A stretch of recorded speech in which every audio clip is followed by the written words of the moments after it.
नमस्ते। Good evening to all of you. कैसे हैं आप सब लोग? आप सब लोगों का स्वागत है आज के इस लॉ ऑफ अट्रैक्शन के इस सेशन में।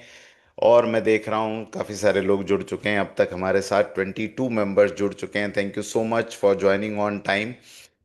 ज्वाइन करना किसी भी सेशन को, किसी भी प्रोग्राम को ऑन टाइम अपना एक कमिटमेंट दिखाता है, और ये दिखाता है कि आप किसी भी सब्जेक्ट के लिए कितने सिंसियर हैं, है ना। और इंडियंस को अपनी पंक्चुअलिटी के लिए किसी समय जाना जाता था, और अब उनको उनकी लेट लतीफ़ी के लिए जाना जाता है। ये सिचुएशन को बदलने की भी जिम्मेदारी हमारी है। देखिए क्या करना चाहिए। मान लीजिए हमने किसी समय को तय किया है किसी के साथ, और किसी वजह से हम ना पहुंच सकें। ऐसा हो सकता है, कोई जिम्मेदारी हो, कुछ हो। तो सबसे इम्पॉर्टेंट है उस व्यक्ति को फ़ोन करके या मैसेज करके बताया जाए। सेशंस की मैं बात नहीं कर रहा, सेशंस तो वॉलेंटरी है, लेकिन इन जनरल मैं बात कर रहा हूँ। तो उनको फ़ोन करके बताया जाए, और वहाँ से फिर आगे जैसे ही आप मिलें तो उस चीज़ के लिए सबसे पहले क्षमा मांगें, सॉरी कहें कि मैं लेट हो गया, मेरी वजह से किसी और को इंतज़ार करना पड़ा, और फिर अपनी चीज़ें शुरू करें। तो ये छोटी सी जिसको विजडम नज कहते हैं, वो मैंने आपके साथ शेयर की। आज का दिन बड़ा इम्पॉर्टेंट है हम लोगों के लिए। आज है 22 नवंबर, और उसके इस दिन के 2 दिन के बाद में 24 नवंबर को क्या है, 24 नवंबर को पूरे देश में गुरु तेग बहादुर जी का 350वां शहीदी दिवस मनाया जाएगा। 350वां शहीदी दिवस बहुत इम्पोर्टेंट है, और गुरु तेग बहादुर की लाइफ और उनकी लाइफ से जुड़ी हुई बहुत सारी चीज़ें बहुत सारे लोगों को प्रेरणा दे सकती हैं। तो ज़रूर आप इसके बारे में पढ़ें, क्या हुआ था, उनका स्ट्रगल कैसा था, क्या किया था उन्होंने अपने जीवन में, और क्यों उनको हिंद की चादर कहा जाता है। गुरु तेग बहादुर को हिंद की चादर कहा जाता है। तो ऐसा क्या था कि वो हिंद की चादर थे?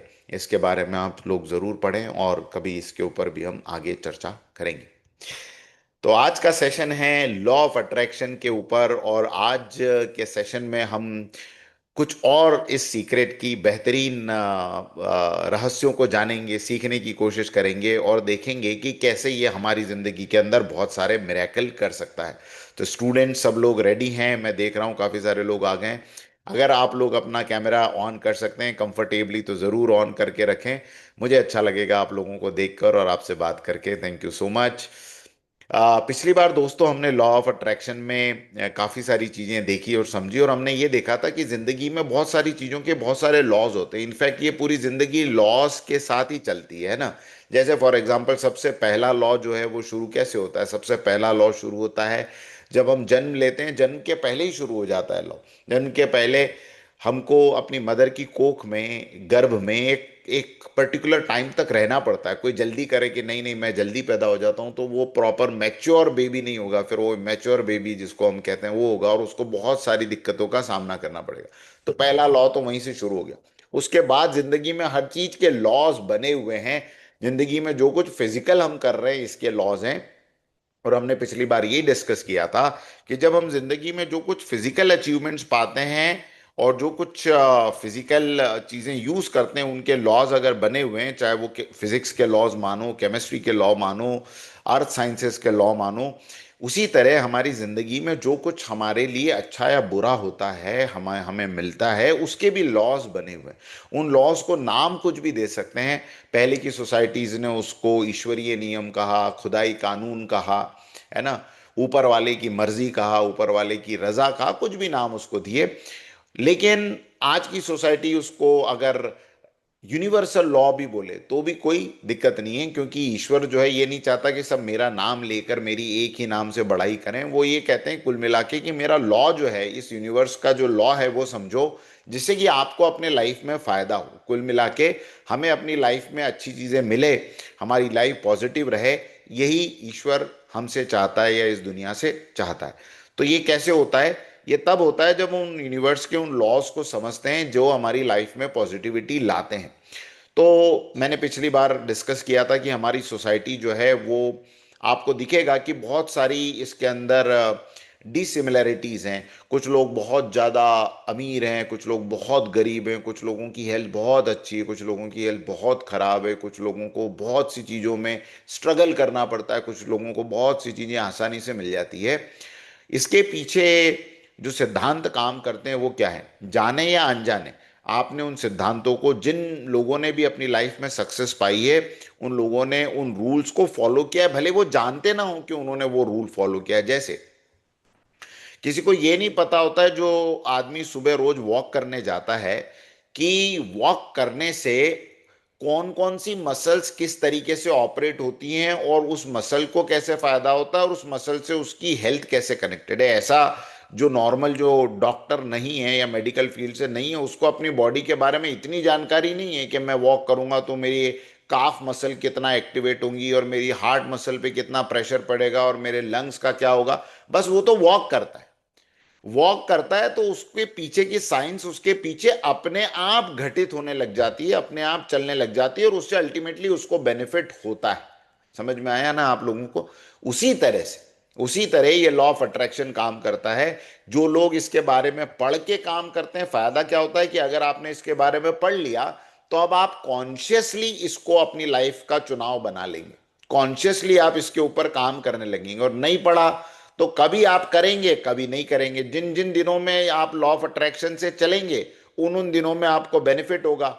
जिन जिन दिनों में आप लॉ ऑफ अट्रैक्शन से दूर रहे, वहां पर आपका बेनिफिट छूट जाएगा। इसीलिए कहा जाता है कि इस सब्जेक्ट को भी स्टडी कर लेना चाहिए। तो पिछली बार हमने ये लॉ ऑफ अट्रैक्शन कैसे काम करता है, इस सब्जेक्ट के बारे में थोड़ा सा जाना समझा। आज हम उसके आगे की बात करने वाले हैं, कि ये जो थॉट्स हैं, अभी तक के एपिसोड में आपको समझ में आया कि जो थॉट्स होते हैं वो हमारी रियलिटी बनाते हैं। जैसे जैसे हमारे थॉट होते हैं, वैसी वैसी हमारी रियलिटी लाइफ में बनती चली जाती है। बिकॉज सिंपल रूल है, things which get repeated gets attracted. जो चीजें हमारी लाइफ में रिपीट होती रहेगी, बच्चों याद रखना, जो भी चीजें हमारी लाइफ में अट्रैक्ट होती रहे, रिपीट होती रहेंगी, उन चीजों को हम अट्रैक्ट करते रहेंगे। Things which get repeated gets attracted. तो इसीलिए पुराने लोगों ने देखो क्या किया। जनरली आप लोगों ने देखा होगा कि जब हम कभी लो होते हैं इन टर्म्स ऑफ एनर्जी, या लो होते हैं इन टर्म्स ऑफ पॉजिटिविटी, तो ऐसे में हमारे ऊपर एक तरह की निगेटिविटी हावी हो जाती है। चाहे वो हमारी हेल्थ को लेकर हो, या वो हमारी रिलेशनशिप्स को लेकर हो, या हमारी फाइनेंशियल स्ट्रेस को लेकर हो। एक एक ही तरीके के थॉट में माइंड फंस जाता है। बार बार वही सोचता रहेगा, बार बार वही विचार करता रहेगा। आसपास जो भी हो रहा होगा उसको लगेगा कि यार ये मेरे उसी चीज से कनेक्टेड है जो मैं सोच रहा हूं। अब उससे क्या होगा, उसका माइंड जो है उसी तरीके की वीक फ्रीक्वेंसी बाहर डालता रहेगा, बाहर छोड़ता रहेगा, बाहर छोड़ता रहेगा। और जितना जितना आप उस थॉट के आसपास में, चाहे आप उसके अपोजिट वाला सोच रहे हो, लेकिन सोच उसी के आसपास रहो, तो क्या होगा, आप उन चीजों को ही जाने अनजाने अपनी तरफ अट्रैक्ट कर लोगे। मैग्नेट सीधा पड़ा हुआ रहे तो भी लोहे को अट्रैक्ट करेगा, और उल्टा पड़ा हुआ रहेगा तो भी लोहे को अट्रैक्ट करेगा। इससे कोई फर्क नहीं पड़ता। तो आप किसी भी एक सब्जेक्ट के बारे में प्लस में सोचो या माइनस में सोचो। जैसे क्या एग्जांपल दूंगा मैं आपको। जैसे कोई किसी को ये लगने लगे, उसको मान लो अपने शरीर पे कहीं गांठ हो जाए, तो एक सिस्ट आ जाए, तो वो अगर ये सोचने लगे कि यार ये कहीं कैंसर की गठान तो नहीं है, ये कैंसर की तो गठान नहीं है, और फिर वो उसको लेकर इधर उधर यूट्यूब पे पढ़े, नेट पे जाए, ये करे वो करे, तो क्या हो रहा है, वो नहीं चाहता कि उसको हो। लेकिन वो जाने या अनजाने उसी चीज के आसपास अपने माइंड की, अपने थॉट की फ्रीक्वेंसी को बार बार घुमाता रहता है। तो इससे क्या होता है, उस तरह की चीजें, यानी लो जोन ऑफ थॉट्स उसके पास और ज्यादा अट्रैक्ट होने लग जाते हैं, और ज्यादा। फिर उसको ऐसी कुछ चीजें न्यूज़पेपर में भी दिख जाती है, कुछ यूट्यूब पे दिख जाएगा, कोई कुछ और टोक देगा। इससे उसका ध्यान और ज्यादा निगेटिविटी में चला जाता है। तो इसलिए पहले के लोगों ने जब इस फॉर्मूले को जाना कि things which gets repeated gets attracted in the life, तो उन्होंने सब लोगों को सही रास्ते पे चलाने के लिए एक उसूल बनाया, एक फॉर्मूला खोजा, जिसका नाम है ऊपर वाले का नाम लेना। आजकल आप बहुत सुनते होंगे, बहुत सारे संत जो हैं नाम को बहुत जोर दे रहे हैं, कि बस कैसे भी करो, चलते फिरते उठते बैठते बस ऊपर वाले का नाम लो, जो नाम आपको अच्छा लगे। वाहे गुरु जपो, राम राम जपो, अल्लाह अल्लाह जपो, जो जपना है कुछ भी, ऊपर वाले का नाम लगातार लो। क्यों लगातार लो? यहां भी वही फॉर्मूला काम कर रहा है। कौन सा formula? Things which gets repeated gets attracted in the life. तो पहला फायदा तो क्या हो गया? पहला फायदा ये हो गया कि उस जोन से निकले जिस जोन में आपकी गाड़ी अटक गई थी, निगेटिव थॉट्स के जोन में से आप वहां से निकले, क्योंकि अब आपने अपनी ऊर्जा, अपना थॉट किस पे लगा दिया? नाम के ऊपर लगा दिया। तो एक बहुत बड़ा साइंस है इसके पीछे। नाम के ऊपर जब आप लगा देते हो तो पुरानी चीज से आपका माइंड हटता है, और जिस चीज की तरफ आपका माइंड जा रहा है उस तरीके के थॉट्स अब आपके आसपास आने लगते हैं। तो ऐसे इंसान को थोड़े दिन में लाइफ में भरोसा होने लग जाता है, यार मैं अकेला थोड़ी हूं, मेरे साथ में मेरा ऊपर वाला है, मेरे साथ में मेरा खुदा है, मेरे साथ में मेरा मालिक है, मेरे साथ में एक ऐसी शक्ति है जो दुनिया की किसी भी मुसीबत से मुझे निकाल सकती है। तो ये क्या हुआ? ये क्या हुआ? ये उसकी पॉजिटिविटी में शिफ्टिंग हो गई। एक साइंटिस्ट थे, आई थिंक एडिसन या अल्बर्ट आइंस्टीन में से कोई एक, उन्होंने एक बात कही थी कि अगर ईश्वर नहीं होता तो भी मनुष्य जाति को उसका आविष्कार करना पड़ता। कितनी बड़ी बात कही वो! क्यों कही? क्योंकि अगर किसी भी एक कॉन्सेप्ट से इतने सारे लोगों को मास लेवल पे साइकोलॉजिकल डिप्रेशन में जाने से बचाया जा सकता है, तो वो केवल इस फिनोमेना के थ्रू। कोई ड्रग नहीं बचा सकती, कोई ड्रग नहीं बचा सकती दुनिया को। जितने दुनिया में लोग, गांव में भी आप कभी जाओ, कुछ भी नहीं है उनके पास ऐसा जिसको हम फिजिकल सेंस में अच्छी लाइफ कह सकें आज के सेंस में, लेकिन फिर भी मुस्कुरा रहे हैं। क्यों मुस्कुरा रहे हैं? शाम को जो है जब सब निपट जाता है तो 2 मिनट ऊपर वाले का भजन करके सब कुछ, अपनी लाइफ की जो मुसीबतें हैं वो भूल जाते। तो ये पॉजिटिविटी के शिफ्ट का एक एक फॉर्मूला था, एक कीमिया थी जो लोगों को बहुत पहले से पता है। तो आज हम उसी की बात करने वाले हैं। पिछली बार तक हमने ये देखा कि थॉट्स जो हैं वो हमारी लाइफ में इम्पैक्ट करते हैं। ये साइंस ने भी प्रूव किया है कि थॉट की अपनी एक फ्रीक्वेंसी है, थॉट की अपनी एक एनर्जी है, और थॉट जो है वो अपने जैसे और थॉट्स को अट्रैक्ट करते हैं, है ना। तो ये हमने समझा। आज हम समझेंगे कि ये जो थॉट्स हैं, किसी की लाइफ में बहुत पॉजिटिव थॉट्स रहते हैं, बहुत ही ज्यादा पॉजिटिव वो व्यक्ति रहता है, और किसी की लाइफ में बहुत कुछ पॉजिटिव होते हुए भी वो अपने आसपास पॉजिटिविटी देख नहीं पाता। तो ऐसा क्यों होता है, और इसके पीछे कौन सा इंस्ट्रूमेंट है जो ये सब काम करता है, और साथ साथ में हम ये भी देखेंगे कि उस इंस्ट्रूमेंट को सुधारा कैसे जा सकता है। तो जैसे मैंने आज आपको बताया कि गुरु तेग बहादुर जी की 350वीं डेथ एनिवर्सरी है। तो ऐसा तो उनके अंदर क्या था, छोटी सी कहानी है, सब लोगों को पता होगी, लेकिन फिर भी मैं बताता हूं, जिसको हम कह सकते हैं पॉजिटिविटी की सीमा। तो सिखों के गुरुओं में से एक गुरु हैं गुरु तेग बहादुर जी। लेकिन उसके पहले भी गुरु अर्जुन देव जी की बात करें, गुरु तेग बहादुर जी की बात करें, तो वाकया तेग बहादुर जी के समय का ऐसा है कि कश्मीर में जो है वो बहुत जुल्म हो रहा था मुगल्स के थ्रू, और ज़्यादातर कश्मीरी लोगों को कन्वर्ट करने की तरफ फोकस किया जा रहा था।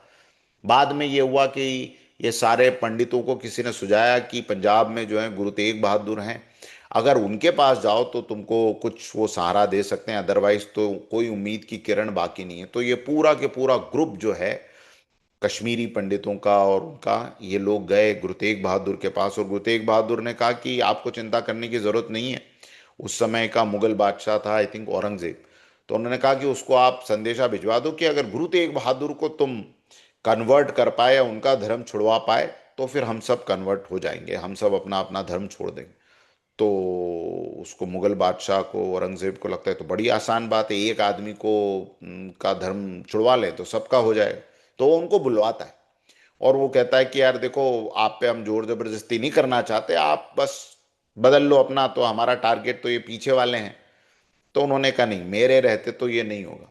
और जब इसने सुना तो ईगो पे बात आ गई, और इसने उनको कैद कर दिया। फिर उसके बाद में एक के बाद एक टॉर्चर करना शुरू किया, आखिरी उस लेवल पे लेके आया टॉर्चर की सीमा। सरेआम दिल्ली में एक जगह है, आज भी वो जगह है, कॉल्ड चांदनी चौक, दिल्ली का।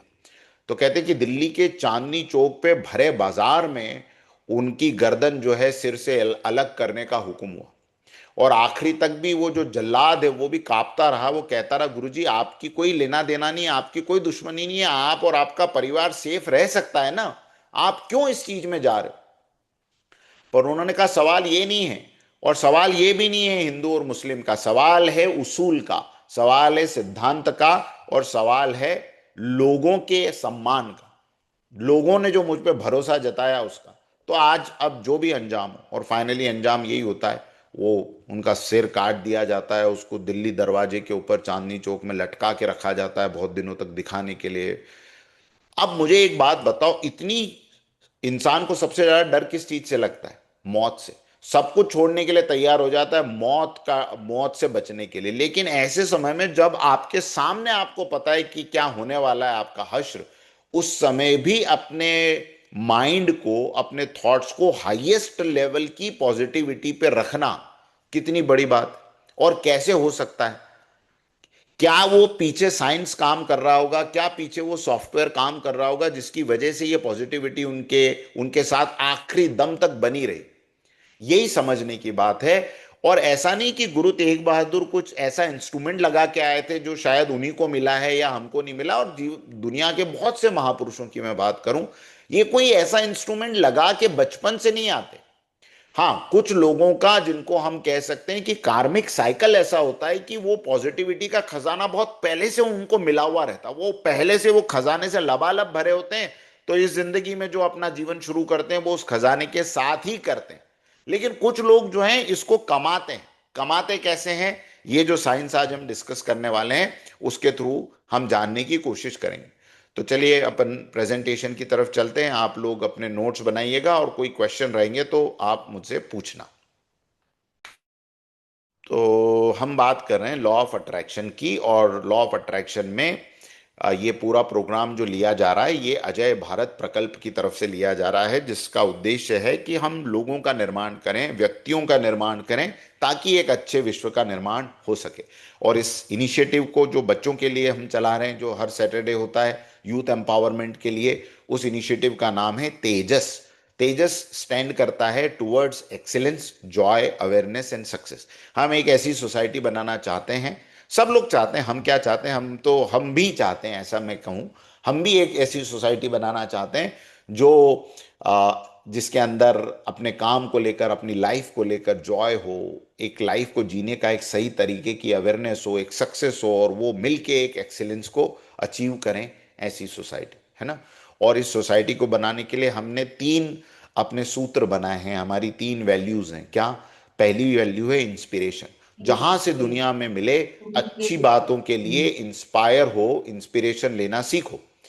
दूसरा, जब इंस्पिरेशन ले लो तो एक दो इंस्पिरेशन जो भी अच्छी है उसके ऊपर क्या करो, कमिटेड होना सीखो।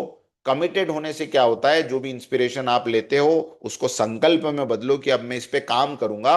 और तीसरा, जब संकल्प हो जाए तो फिर एक्शन भी लो।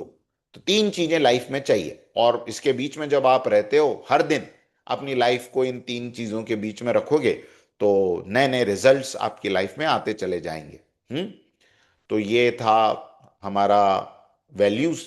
और हमारा मिशन क्या है? हमारा मिशन है एम्पावरिंग यूथ थ्रू एजुकेशन। कैसा एजुकेशन? एक ऐसा एजुकेशन जो कि उनको बेटर वर्ल्ड की तरफ ले जा सके। वैल्यू बेस्ड एजुकेशन की बात हम कर रहे हैं, जो कि कहीं ना कहीं हमारे फॉर्मल एजुकेशन की लाइन में मिसिंग है। तो बस हम उसको आप लोगों के बीच में शेयर करने की कोशिश कर रहे हैं, विद रियलाइजेशन कि ये काम सदियों से इंसानों के बीच में गुरु शिष्य परंपरा से होता रहा है। मेंटर मेंटी, स्टूडेंट टीचर, इस परंपरा से होता रहा है। इसमें कोई बड़ा और कोई छोटा नहीं है। रादर मैं तो कहूंगा कि मेंटर छोटा है, मेंटी बड़ा है। बिकॉज आज के ज़माने में सीखने वाले कम हैं, सिखाने के लिए तो बहुत से लोग हैं, बहुत बड़ी दुनिया है जिसमें एक से बढ़कर एक अच्छे लोग हैं सिखाने वाले, लेकिन सीखने के लिए लोग कम बचे हैं। तो ऐसे में मुझे लगता है कि मेंटर मेंटी रोल बहुत ज़रूरी है, कि वो नॉलेज ट्रांसफ़र किया जाए उस जनरेशन को, जो कि इनको आगे चल के एक स्ट्रॉन्गर जनरेशन बनने में, वर्ल्ड बनाने में, स्ट्रॉन्गर वर्ल्ड बनाने में, बेटर वर्ल्ड बनाने में मदद करे। तो ये पिछली बार की लास्ट स्लाइड है कि हम जो सोचते हैं वही बनते हैं। हम जिन चीज़ों पे ध्यान लगाते हैं वही हमारी ज़िंदगी में हम खींचते हैं, और हमारे विचार और भावनाएं हमारे अनुभव और कर्मों को आकार देती है ना। अब मज़ेदार बात यह है दोस्तों कि ये सब बातें सब लोगों ने सदी सैकड़ों बार सुनी है, दसियों हजारों बार सुनी। लेकिन प्रॉब्लम क्या आ जाती है? प्रॉब्लम बहुत जेन्युइन प्रॉब्लम है कि sir, we understand that we should not think negative. we understand that being in negative zone will make us more weak, है ना, more negative। बट प्रॉब्लम ये है कि हम करना नहीं चाहते, हमसे हो जाता है। हम हम निगेटिव सोचना नहीं चाहते लेकिन हम सोचने लग जाते हैं। तो ऐसा क्यों होता है? ये बिल्कुल वैलिड क्वेश्चन है और हर एक के दिमाग में आना ही चाहिए, क्योंकि इसी से आगे प्रोग्रेस जुड़ी हुई है। तो देखो, प्रॉब्लम पहला इसी को हम लेकर चलते हैं कि ये जो निगेटिव थॉट्स हम सोचना नहीं चाहते लेकिन तो भी आ जाते, हम कुछ काम करना नहीं चाहते तो भी हम कर बैठते हैं। तो ऐसा क्यों होता है? और इसको क्या कोई साइंटिफिक तरीका है जिससे हम टेकल कर सकें? लकीली सारे फॉर्मूले हमारे पास हैं। देखो, इन सब थॉट्स का जो इंस्ट्रूमेंट है वो मैं आपको बताना चाहता हूं। जैसे अगर किसी रूम में आप जाओ और लाइट स्टिल है। बहुत बहुत चिल्ड लग रहा हो, हाँ मैं बताऊंगा आगे, स्लाइड अभी मैंने आगे नहीं बढ़ाई। यस तो सर। मैं आपको ये बताना चाह रहा हूं कि मान लो आप किसी रूम में जाओ और उस रूम में जाते ही आपको एकदम ठंड लगे, एकदम चिल्ड आपको लगे, तो आपका ध्यान सबसे पहले कहाँ जाएगा? उस रूम में आप क्या खोजोगे? एयर कंडीशन खोजोगे कि नहीं खोजोगे? यार इतनी ठंड कहाँ से आ रही है? तो या तो खिड़की की तरफ ध्यान जाएगा, लेकिन वो खिड़की की ठंड और एसी की ठंड समझ में आ जाती। हाँ, या किसी जगह पे आपको बहुत ज्यादा अचानक से हीट लगे तो आप आसपास क्या ढूंढोगे? वो इंस्ट्रूमेंट ढूंढोगे जिससे ये हीट आ रही है। तो वो हो सकता है हीटर हो, तो भाई हम कहेंगे हीटर बंद करो, बहुत ज्यादा गर्मी हो रही है। तो इसका मतलब बाहर जो कुछ हो रहा है उसके लिए कोई ना कोई इंस्ट्रूमेंट है जो कि वो सिचुएशन पैदा करता है हमारी लाइफ में। तो एक नेगेटिव थॉट या नकारात्मक विचार ये एक स्टेट है। अब ये स्टेट जिस इंस्ट्रूमेंट से निकल के आती है उस इंस्ट्रूमेंट को हम क्या बोलते हैं? हाँ, आज की भाषा में उस इंस्ट्रूमेंट को हम बोलते हैं माइंड। क्या कहते हैं? लिखिए अपनी अपनी किताब में। सारे थॉट्स, चाहे वो पॉजिटिव हों चाहे वो निगेटिव हों, वो जिस इंस्ट्रूमेंट से आते हैं उस इंस्ट्रूमेंट का नाम है माइंड। ये माइंड जो है ना, ब्रेन से अलग चीज है। बहुत से लोगों को पता नहीं होता या कंफ्यूजन होता है, माइंड और ब्रेन एक ही चीज है क्या? देखो, ब्रेन एक फिजिकल ऑर्गन है, लेकिन माइंड क्या है? माइंड हमारी कॉन्शियसनेस फिजिकल ऑर्गन से भी बनी हुई है। बिना ब्रेन के आपका माइंड या आपकी बॉडी भी काम नहीं करेगी, तो सोच तो आएगी ही नहीं। लेकिन ब्रेन से कुछ ऊपर की चीज है ये हमारा माइंड, जहां से हमारी सोच जो है वो जन्म लेती है। इसमें बहुत सारी चीजें जुड़ी हुई है। तो ब्रेन और माइंड एक तरह से देखा जाए तो एक सिक्के के दोनों तरफ के हिस्से हैं, लेकिन एक हार्डवेयर है, दूसरा सॉफ्टवेयर है। ब्रेन को मानो हार्डवेयर, माइंड को मानो सॉफ्टवेयर, है ना, जो उसके ऊपर बैठता है लेकिन दिखता नहीं है। ब्रेन तो टच कर सकते हो, आप बोलो माइंड टच करो, माइंड नहीं टच कर सकते। माइंड क्या है? माइंड वो इंस्ट्रूमेंट है, वो सॉफ्टवेयर है जिससे कि ये सारे थॉट्स अच्छे या बुरे जन्म लेते हैं, और वहां से ही हमारी रियलिटी जन्म लेती है। ये अगर इतना क्लियर हो जाएगा तो आगे की बात आप समझ पाओगे। तो आप कुल मिला के थॉट से और एक सीढ़ी अपन नीचे डीप उतरे। नीचे उतर के हमने देखा कि ये थॉट जहां से आते हैं वो है हमारा माइंड। ओके, अब माइंड पे अपन काम करेंगे। तो माइंड पे कैसे काम करेंगे? हम कुछ मास्टर्स की सलाह पढ़ेंगे, जानेंगे, जिन्होंने माइंड पे बहुत काम किया है, जिसमें से एक मेरे फेवरेट हैं, डॉक्टर जोसेफ मर्फी, है ना। मैं कहूंगा कि आपको इनकी किताबें जब भी पढ़ने का मौका मिले आप पढ़ो, है ना। नहीं तो मैं जो आज बताने वाला हूँ वो उनकी किताब का ही सार है। तो डॉक्टर जोसेफ मर्फी ने बहुत काम किया माइंड के ऊपर, और इनकी एक किताब the power of subconscious mind बहुत बहुत चर्चित किताब में से एक है। One of the best book जिसको लोगों को पढ़ना चाहिए। तो डॉक्टर जोसेफ मर्फी ने जो कुछ कहा वो मैं आपको आज बताने वाला हूं, माइंड के संबंध में वो क्या कहते हैं। उन्होंने एक बुक लिखी, अभी जो मैंने आपको बताई, the power of subconscious mind. इसका हिंदी में भी किताब है, मन के चमत्कार। तो इसमें वो क्या कहते हैं, Hindi translation of miracles of your mind. उसमें वो कहते हैं कि हमारे पास में ना दो मन है। दो मन है, ध्यान से सुनना। डॉक्टर जोसेफ मर्फी कहते हैं हर इंसान के पास दो मन है। हर इंसान के पास ब्रेन एक है, एक ही ब्रेन है, लेकिन मन दो है, माइंड दो है। एक माइंड को उन्होंने नाम दिया फ्रेंडली माइंड, और एक को नाम दिया उन्होंने एनिमी माइंड। ये जोसेफ मर्फी की टर्मिनोलॉजी है समझने के लिए।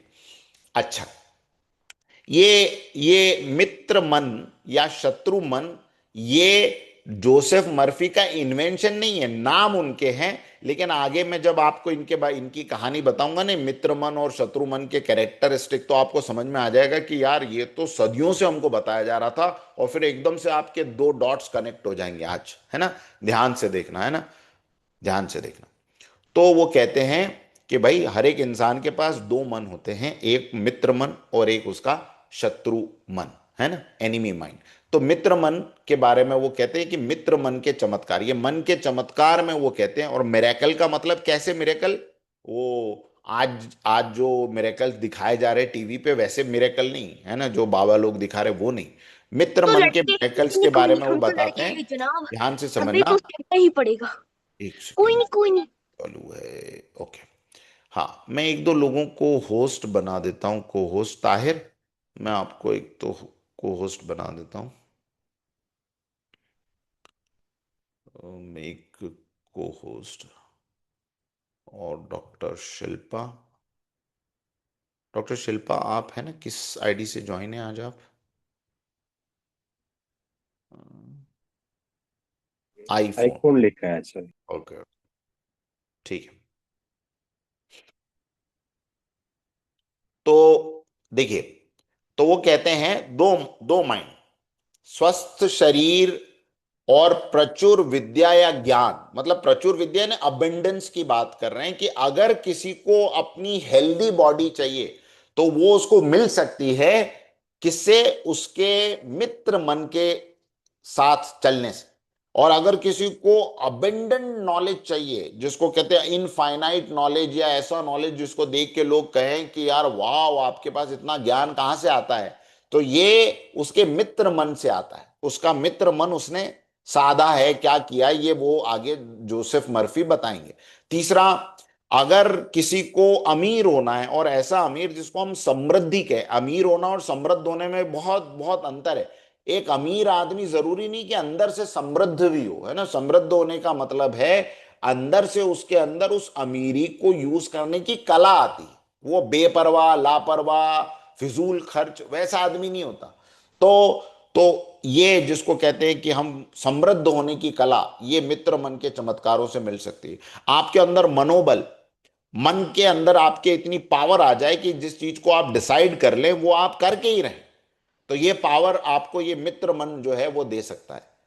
उत्साह, कोई काम को करने के लिए कुछ लोग होते हैं उनका मन ही नहीं होता, सामने दिख रहा है कि करने से फायदा होगा, लेकिन फिर भी जीवन में एक आलसियत, सुस्तीपन ये बना रहता है।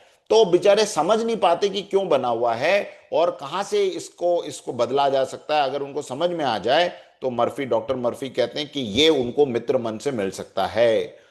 दयालुता उनके अंदर आ सकती है, उदारता आ सकती है उनके अंदर विजडम आ सकती है, नीति आ सकती है, समझने की ताकत सिचुएशन को आ सकती है।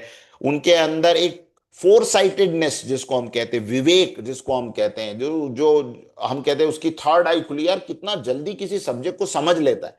चार लाइनें भी नहीं बोलने की जरूरत पड़ती है, वो बता देता है कि इसका मतलब ये है। तो ये जो दूरदर्शिता है, या कब मुझे क्या करना चाहिए, क्या चीज नहीं करनी चाहिए, इसका विवेक जो है ये कहां से आता है? ये आता है मित्र मन से। और एकाग्रता यानी फोकस, काम करने की कार्य कुशलता, एफिशिएंसी इन वर्क, है ना। और कलात्मकता जिसको क्रिएटिविटी हम कहते हैं, जिसको कहते हैं कि उसके अंदर एक आर्टिस्ट होने का एक गुण है उसके अंदर। ये सब चीजें किसमें से आती है? आपके मित्र मन से आ जाती है। अब देखो, यही सब चीजें तो हम भगवान से मांग रहे हैं कि नहीं मांग रहे हैं? अच्छा शरीर मांग रहे हैं, अच्छी बुद्धि मांग रहे हैं, अच्छा पैसा मांग रहे हैं, है ना, लाइफ में फ्रेंड्स मांग रहे हैं, अच्छा अच्छा लीडरशिप मांग रहे हैं, सब मांग रहे हैं, मांग ही रहे हैं, है ना। पर भगवान हंसते हैं, किस चीज के लिए हंसते हैं? कोई ऐसा व्यक्ति हो जिसके पास में 10,000 रुपए हो, और वो किसी दूसरे को कहे कि यार मेरे पास पैसे नहीं, 10,000 रुपए दे दोगे? तो उसको लोग हंसेंगे, उस पे कहेंगे वो तेरी जेब में जो है ना, वो वही है, 10,000 जो तू मांग रहा है दूसरों से, वो तेरी जेब में है। हाँ। तो भगवान इसलिए हंसते हैं, और भगवान कुछ नहीं देते। क्यों नहीं देते? क्योंकि उन्होंने ऑलरेडी दिया है। तो डॉक्टर जोसेफ मर्फी कहते हैं ये जो तुम्हारा मित्र मन है ना, इसके अंदर से ये सब खजाना तुम निकाल सकते हो।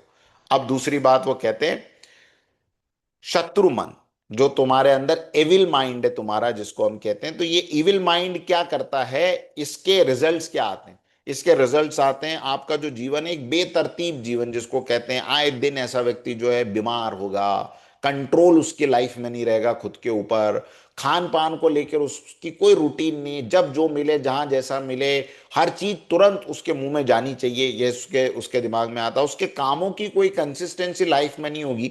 50 साल पीछे मुड़ के देखेगा तो दिखेगा यार लाइफ में क्या किया, कुछ समझ में नहीं आ रहा है, इधर भी कुछ किया उधर भी कुछ किया, बेतरतीब आदमी, है ना। और ऐसे आदमी का ना मटेरियलिस्टिक वर्ल्ड में अट्रैक्शन बहुत हो जाता है। और ज्यादातर आजकल बच्चों का हम ये चीज देखते हैं कि उनको लगता है कि उनकी लाइफ की सक्सेस की डेफिनेशन ही ये है कि जितना उनके आसपास मटेरियलिस्टिक एफिलेंस होगा, मटेरियलिस्टिक चीजें जितनी मेरे पास होगी, मेरा लाइफ उतना ज्यादा सक्सेसफुल है। तो ये जोसेफ मर्फी लिखते हैं अपनी बुक में कि ऐसा रियलाइज करवाने वाला कौन है पता है आपको? ये आपके अंदर बैठा हुआ जो इविल माइंड है आपका, ये वो करवाता है। ऐसे व्यक्ति के सारे प्लान्स अधूरे रहते हैं, कभी भी कोई प्लान पूरा नहीं करता। ये प्लान है आधा, वो प्लान है आधा, किसी भी चीज को लंबे समय तक वो लेकर नहीं चल सकता। उसके लक्ष्य भी खोखले रहेंगे।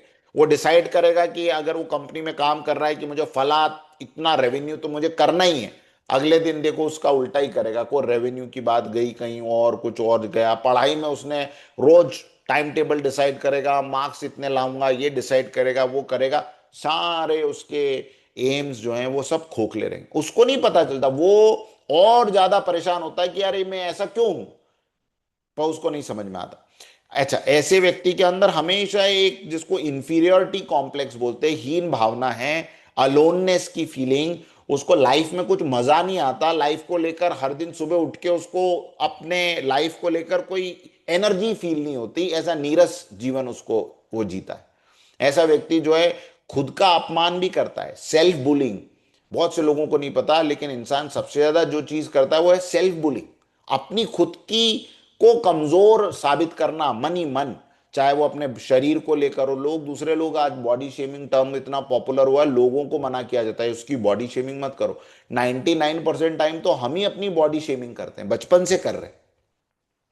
क्रूरता, है ना, ऐसा एग्रेसिव होता है ऐसा व्यक्ति। फिर ऐसा व्यक्ति अगर और ज्यादा उसका मन शत्रु हो और ये शत्रु मन हमारा बढ़ जाए, तो ऐसा व्यक्ति फिर हिंसा पे उतर आता है। वो पहले दूसरों की हिंसा करता है और फिर अपनी भी हिंसा कर लेता है कई बार, ये जो सुसाइडियल टेंडेंसी जिसको हम कहते हैं। ऐसा व्यक्ति जो है वो बहुत ज्यादा डिप्रेसिव स्टेट में चला जाता है, एंजाइटी में चला जाता है, और ये आत्मघात यानी सुसाइड तक पहुंच जाती है कहानी। तो अभी देखो, एक तरफ है हमारा मित्र मन, ये अंदर ही है, और एक तरफ है हमारा शत्रु मन। ये मित्र मन से निकलने वाली पॉजिटिविटी है, और शत्रु मन यानी जो हमारा एविल साइड माइंड है उससे निकलने वाली ये सारी निगेटिविटी है।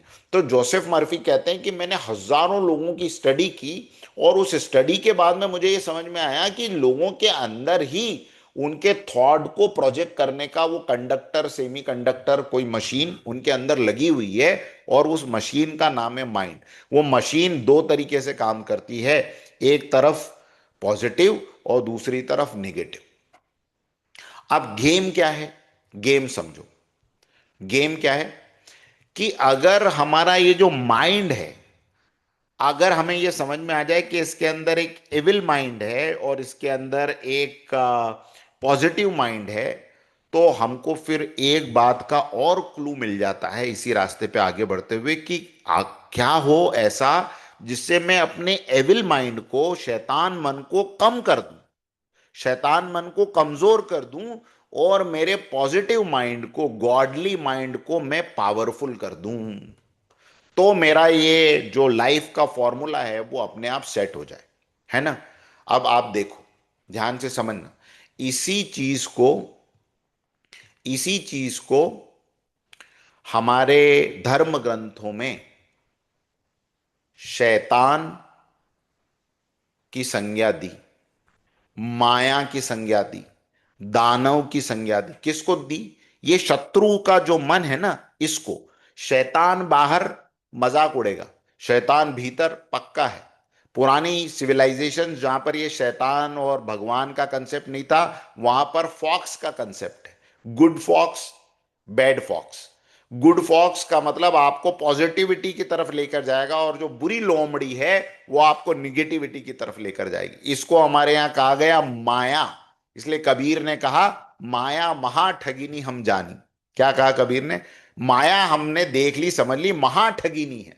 क्यों ठगिनी है? क्योंकि ये अंदर ही बैठती है, लुक चुप रही लुकानी। अंदर बैठ के घूमती रहती है, हमको हम बाहर ढूंढते रहते हैं। ऐसी माया महा ठगिनी हम जानी, ये हमें भटकाती है इधर उधर।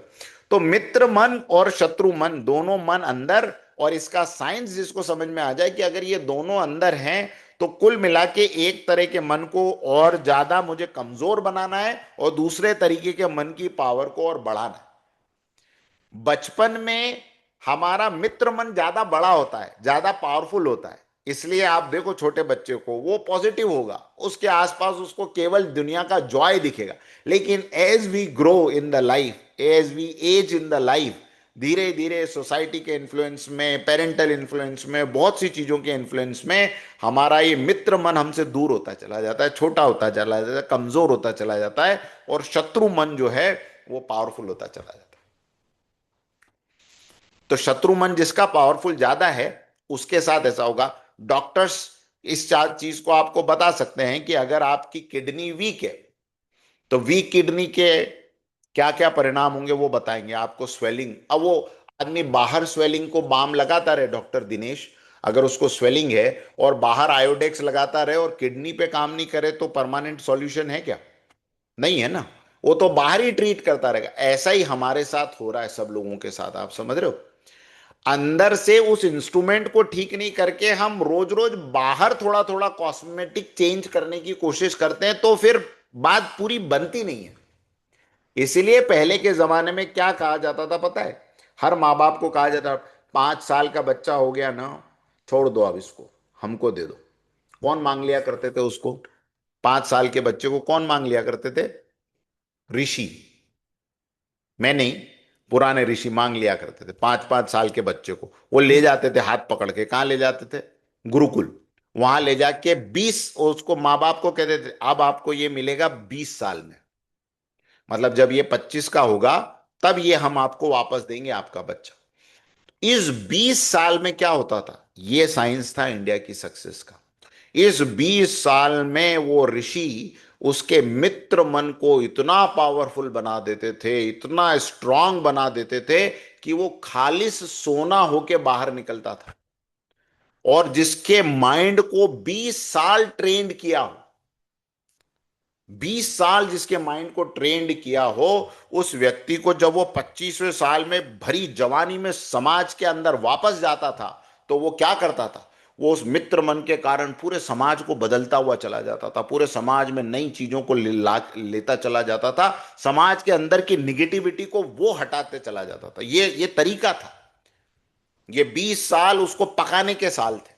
आज कहते हैं ना, किसी को कोई कहे सर आप डिजिटल मार्केटर हैं, अच्छा अच्छा हाँ, कितने साल का एक्सपीरियंस? 20 साल। 20 साल? ऐसी आंखें कर लेते लोग, 20 ईयर आप डिजिटल में?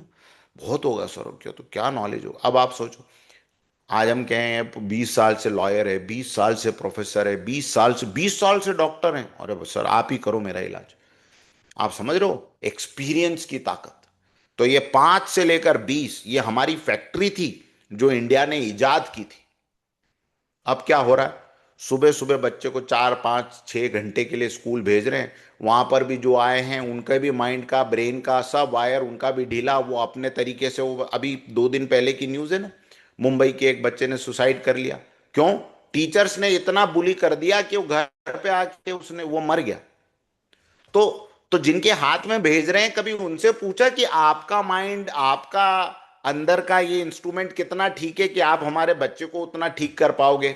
हम नहीं पूछते, हम तो उनका एकेडमिक नॉलेज देखते हैं। लेकिन एकेडमिक नॉलेज के लिए पहले नहीं भेजा जाता था, इस इंस्ट्रूमेंट को ठीक करने के लिए भेजा जाता था। तो अब चलो कोई बात नहीं, हम साइंस तो सीखे। साइंस ये है कि मर्फी कहते हैं कि भाई ऐसा है कि माइंड तो तक एक लेवल हो गया, लेकिन इस माइंड से जो चमत्कारों की मैं बात कर रहा हूं ना, ये कॉन्कर्ड माइंड से हो सकते। कौन से माइंड से हो सकते हैं?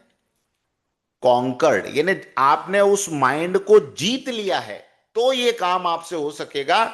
नहीं तो जो निगेटिव माइंड है वो तो फिर फैला ही है इस पसारे को और रायते को और फैलाने के लिए। अब सवाल ये उठता है कि सर कॉन्कर्ड माइंड क्या होता है? कॉन्कर्ड माइंड का मतलब वश में किया हुआ मन।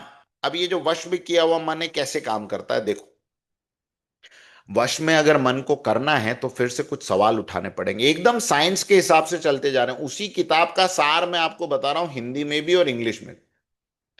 तो वो लिखते हैं कि भाई माइंड वश में करना है, माइंड को ट्रेंड करना है, लेकिन सवाल ये उठता है ट्रेंड करेगा कौन? बॉडी? नहीं नहीं साहब, बॉडी तो माइंड को ट्रेन कर ही नहीं सकती। माइंड जैसा कहता है बॉडी वैसा करती है। तो हमारी सेंसेस नहीं, वो तो बॉडी से भी ज्यादा स्थूल है, तो सेंसेस भी नहीं कर सकती। लाइफ फोर्स करेगी कि नहीं, डाउटफुल है। नॉलेज, नॉलेज कर सकता है क्या? या कोई और इंस्ट्रूमेंट है जो कि हमारे माइंड को कॉन्कर कर सकता है? तो इसके ऊपर खोज की गई कि माइंड को कॉन्कर कौन कर सकता है, और बाद में कंक्लूजन जो निकल के आया वो सारे शास्त्रों का, सारी साइंस का, सारी साइकोलॉजी का कंक्लूजन है। मॉडर्न साइकोलॉजी अनफॉर्चुनेटली अभी तक माइंड तक पहुंची है। इसके पीछे और भी बहुत सारी परतें हैं, लेयर्स हैं, जिसको इवेंचुअली आगे चल के वो एक्सप्लोर करेगी, डिस्कवर करेगी। लेकिन माइंड पे ही पहुंच के उनको बहुत सारी चीजें मिल गई। तो ये एक कदम और आगे बढ़े हम कि कॉन्कर्ड माइंड को करने का इंस्ट्रूमेंट भी कोई है। तो उसका आंसर है हाँ, उसको भी कंट्रोल करने के लिए इंस्ट्रूमेंट है जिसका नाम है विजडम, बुद्धि इसको हमने कहा। ये माइंड के पीछे खड़ी रहती है, माइंड के पीछे खड़ी रह के माइंड को कंट्रोल करती है। अच्छा, ऐसा कैसे होता है? आप लोगों ने देखा होगा, मन हमारा जो है, मन जो है वो कभी कभी गलत चीजें करने को, गलत चीजें बोलने को, गलत चीजें खाने के लिए हमें उचकाता है, हमें फोर्स करता है, ये सब माइंड हमारा करता है। लेकिन उसके बाद अचानक से अंदर से एक आवाज आ जाती, नहीं नहीं, गलत, गलत। ये कौन कर रहा है पता है? अब लोगों को नहीं पता अंदर। हमने उसको बहुत से नाम दी, हमने कहा घट घट में परमात्मा बैठा हुआ है, वो परमात्मा गलत काम करने वाले को जो है वो अंदर से एक आवाज देता है। गांधी जी कहते थे उसको अंतरात्मा की आवाज, है ना, सोल कॉलिंग। तो ये अंतरात्मा की आवाज, परमात्मा की आवाज, या बुद्धि, इसको कोई भी नाम आप दे दो, किसी भी तरीके से आप कह दो, खुदा की आवाज कह लो, कुछ कह लो, लेकिन ये वो बुद्धि है जो कि अंदर हमारे इंस्ट्रूमेंट के रूप में मौजूद है। इस बुद्धि के ऊपर अगर किसी ने काम किया, बस एक चीज के लिए 20 साल के लिए बच्चों को ले जाया जाता था, मन को ट्रेंड करने के लिए, बुद्धि का उपयोग सिखाने के लिए। मन को करना था ट्रेंड, और मन को ट्रेंड करने के लिए जैसे हॉर्स को ट्रेंड करना हो, तो उसके लिए जो एक इंस्ट्रूमेंट होता है जिससे कि वो ट्रेंड होता है, चाबुक जिसको हम कहते हैं, वो चाबुक है वो बुद्धि। अगर किसी की बुद्धि को साइंटिफिकली या स्पिरिचुअली या साइकोलॉजिकली हम सुधार दें,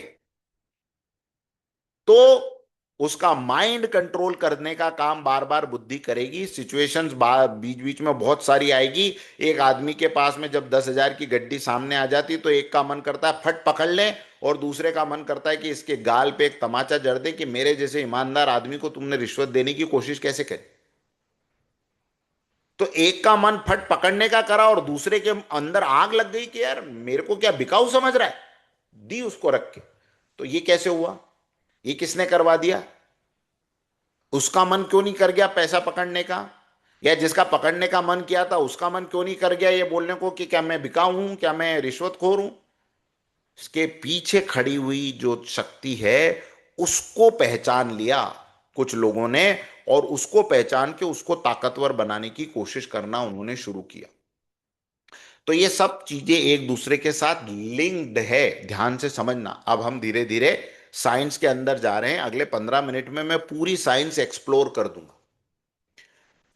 तो बहुत से लोगों ने पता है इसको ऐसे समझा, अच्छा सर अब सीक्रेट मिल गया, अब मैं हम जाते हैं, अब आगे का मत बताओ, बुद्धि बुद्धि बुद्धि बुद्धि बुद्धि बुद्धि पे काम करना शुरू कर देते हैं। बुद्धि पे काम डायरेक्ट शुरू करने वाले बुद्धू बन जाते हैं। इसलिए बुद्धि, बुद्ध और बुद्धू, ये तीनों एक जैसे शब्द है। एक होता है बुद्ध, जिसकी इंटेलेक्ट एकदम सीधी खड़ी है, इसलिए आप बुद्ध को देखेंगे एकदम, जिसको कहते हैं देखते उनकी मूर्ति को देख के भी आपको लगता है यार क्या ऑरा है। और एक होता है बुद्धू, है। तो बुद्धू और बुद्ध में ये जो ई का अंतर है ना, इसको समझने की जरूरत है। अब ये अंतर कहां से पड़ जाता है? देखो, ये अंतर तीन चीजों से पड़ता है। मन बीच में खड़ा है, एक तरफ शरीर है, दूसरी तरफ बुद्धि है। और ये मन जो है ना, ये दोनों से प्रभावित होने वाला इंस्ट्रूमेंट है, ध्यान रखना। ये मन क्या है? ये दोनों से प्रभावित होने वाला इंस्ट्रूमेंट है। इसलिए अगर आपको मन को ठीक करना है तो दो चीजों पे काम करना पड़ेगा, शरीर पे भी और बुद्धि पे भी। दोनों पे एक साथ काम होगा तो बात बनेगी। 20 साल के लिए जब ले जाया जाता था तो उसके शरीर पे भी काम किया जाता था और उसके मन पे, उसकी बुद्धि पे भी काम किया जाता था। एक तरफ उसको सिखाया जाता था कि जीवन के सूत्र क्या है, सुबह में उठने के सूत्र क्या है, शरीर को साफ रखने के सूत्र क्या है, योगा करने के सूत्र क्या है, प्राणायाम करने के सूत्र क्या है। ये सब उसको बाहर की चीजें सिखा दी जाती थी। और भीतर का क्या सिखा दिया जाता था? भीतर का सिखा दिया जाता था ध्यान। इसलिए अगर आप, ये पूरा साइंस हमारे यहाँ एक किताब है इसके ऊपर, जिसकी बराबरी वर्ल्ड की कोई दूसरी किताब नहीं कर सकती when it comes to science of training your body and mind. And that book is known as the Yoga Shastra of Patanjali, the doctrine of Patanjali कहते हैं इसको, पतंजलि का योग शास्त्र। तो बच्चों के लिए बहुत कॉम्प्लिकेटेड हो जाएगा, लेकिन आसान शब्दों में समझ लो कि पतंजलि इस दुनिया के ऐसे पहले वाहिद साइंटिस्ट हुए, आज से 3200 साल पहले, ईसा से करीब करीब 500 साल ऐसा पकड़ो, कि जिन्होंने ये पूरी की पूरी ट्रेनिंग सिस्टम एक बुक में निकाल के रख दी। उन्होंने इसको नाम दिया अष्ट अंग योग, दी 8 फेजेस योगा। अब हम आज के टाइम पे जो योगा कर रहे हैं वो योगा है ही नहीं, वो आसन है, बेसिकली वो आसन है। लेकिन पतंजलि ने इस पूरे सूत्र को, कभी आपके साथ उस एक ही बुक पे हम अलग से चर्चा करेंगे, उसको उन्होंने नाम दिया दी 8 fold yoga, 8 phases of yoga. 8 petals हैं। कौन सी 8 पेटल्स हैं? बहुत डिटेल में नहीं, लेकिन छोटे में बताता हूं। यम, नियम, आसन, प्राणायाम, प्रत्याहार, धारणा, ध्यान और समाधि। ये जो समाधि की यात्रा है ना, ये बुद्ध की यात्रा है। यहां पहुंच के आप बुद्ध बनते हो, यहां पहुंच के आपके अंदर से वो इनफाइनाइट विजडम प्रकट होने लग जाती है। ये बुद्ध की पूर्णता है। लेकिन ये शुरुआत कहां से होती है? यम से शुरू होती है। यम और नियम, ये यम मतलब यमराज वाले यम नहीं, है ना। जीवन को जीने के बाहरी तरीके और जीवन को जीने के, शरीर को सुधारने के आंतरिक तरीके, यहां से शुरुआत। 5 यम है, 5 नियम है, इसके ऊपर भी बाद में बात करेंगे। लेकिन इस साइंस में एक चीज जो समझने जैसी है आज के लिए बच्चों, कि मन को साधने के लिए अंदर भी काम करना पड़ेगा और बाहर भी काम करना पड़ेगा। जो ये सोचे कि सर बाहर का मत कुछ बताना है, अंदर आप तो 1 घंटा ध्यान करवा दो। अरे भाई, तू 1 घंटा ध्यान में यही सोचेगा कि बाहर जाके मुझे क्या करना है। बाहर की चीज चेंज हुए बिना अंदर चेंज नहीं होता, अंदर की चीज चेंज करे बिना बाहर नहीं होता। दोनों को साथ में काम करके चलाना पड़ेगा। तो कैसे करेंगे? छोटे छोटे काम हैं जो अपने को इस एक्सरसाइज से इसमें करने हैं। देखो, मन को अब ये समझ में आ गया कि ये बुद्धि या ये विजडम जो है, ये विजडम अगर हमको मिल जाए तो ये हमारे मन को वश में कर सकती है। मन वश में हुआ तो थॉट्स ठीक हो जाएंगे, थॉट ठीक होने लग गए तो रियलिटी ठीक होने लग जाएगी। ये समझ में आया। लेकिन इस बुद्धि को वश में कैसे किया जाता है? अभ्यास से। इसके अलावा इसका कोई फॉर्मूला नहीं है। सस्ते सॉल्यूशन के खोज में आए हुए व्यक्तियों को इस प्रेजेंटेशन से बड़ी निराशा होगी। अरे यार सर, हम तो सोच रहे थे कि कोई अकड़म बकड़म बम्बे बो 80 90 पूरे 100 ऐसा कोई मंत्र होगा जिसको सुबह में टांग ऊंची करके एक बार बोलना है और उससे फिर हमारी बुद्धि भी ठीक, हमारा मन भी ठीक, हमारा ये भी ठीक। कुछ नहीं। पंडित श्री राम शर्मा आचार्य गुरुदेव कहा करते थे कि बेटा अध्यात्म 2 पैसे का सस्ता प्रोडक्ट नहीं है जिसको बाजार में बेचा जा रहा है या बेचा जा सकता है ना। इतना सस्ता अध्यात्म होता तो किसी को जंगलों में जाके साधनाएं करने की, तपस्या करने की, अपने आप को साधने की जरूरत नहीं पड़ती। बुद्धि एक चीज से सुधर सकती है, वो है प्रैक्टिस। इस पे काम करना पड़ेगा। अच्छा, काम करना जरूरी है क्या? मुझे आप बताओ। एक, ये 2 मसल्स देखो, ये डे 1 की मसल है। इसने इस मसल के ऊपर 30 दिन काम किया तो ये यहां तक पहुंचा। क्या डे 1 को ऐसा जो 30th डे को रिजल्ट आया वो डे 1 को आ सकता था क्या? मैं आपसे पूछ रहा हूं, आ सकता था? नहीं आ सकता था। अच्छा, क्या डे 1 से लेकर 30 दिन तक वो कुछ भी नहीं करता तो भी ये रिजल्ट 30वें दिन आ जाता क्या? बताओ मुझको। आभा मैडम के यहां से बच्ची, बताओ, आता क्या ऐसा रिजल्ट? नहीं आता। क्यों? 30 दिन तो लगाए उसने। 30 दिन लगा के किया क्या? 30 दिन लगा के क्या किया? अभ्यास नहीं किया। तुम सब समझ लो, आज आप बच्चे जिस भी एज में हो, बिना प्रैक्टिस के, जैसे तुम प्रैक्टिस बाहर करते हो, चाहे वो स्पोर्ट्स में हो चाहे एजुकेशन में हो, तुमको उसके रिजल्ट्स मिलते हैं। बिना प्रैक्टिस किए हुए के कोई रिजल्ट्स नहीं है। उसी तरह अगर तुमको अपने माइंड को पावरफुल बनाना है, माइंड मेंटल मसल पे रिजल्ट्स चाहिए, तो तुमको क्या करना पड़ेगा? मेंटल मसल पे भी उसी तरह काम करना पड़ेगा जैसा फिजिकल मसल पे कर रहे हो। लेकिन मजेदार बात, अब तुम मुझसे पूछोगे कि सर, फिर वो इतना टाइम तो है ही नहीं हमारे पास। मेंटल मसल पे, फिजिकल पे ही 8-8 घंटे 10-10 घंटे काम करते तब जाके थोड़े बहुत रिजल्ट आते हैं। अभी मेंटल मसल पे आप कहेंगे कि काम करना, तो इतना समय कहां से लाएंगे? यही मैजिक है। यही सारी दुनिया का सीक्रेट छुपा है। एक रूल होता है इस दुनिया में जिसको पेरेटोज लॉ कहा जाता है, 80-20 का लॉ, 80-20 का लॉ। ये 80-20 का लॉ पता है क्या कहता है? कि आपको लाइफ में कुछ 20% काम ऐसे करने हैं जिससे कि आपकी लाइफ में 80% मामला सुधर जाए। और अगर आप केवल 80% रूटीन के काम करते रहते हो तो आपकी लाइफ में रिजल्ट 20% आते हैं। फिर से बता रहा हूं, ध्यान रखना। अगर आप अपने 20% हिस्से पे काम करते हो तो लाइफ के 80% रिजल्ट सुधर जाते हैं।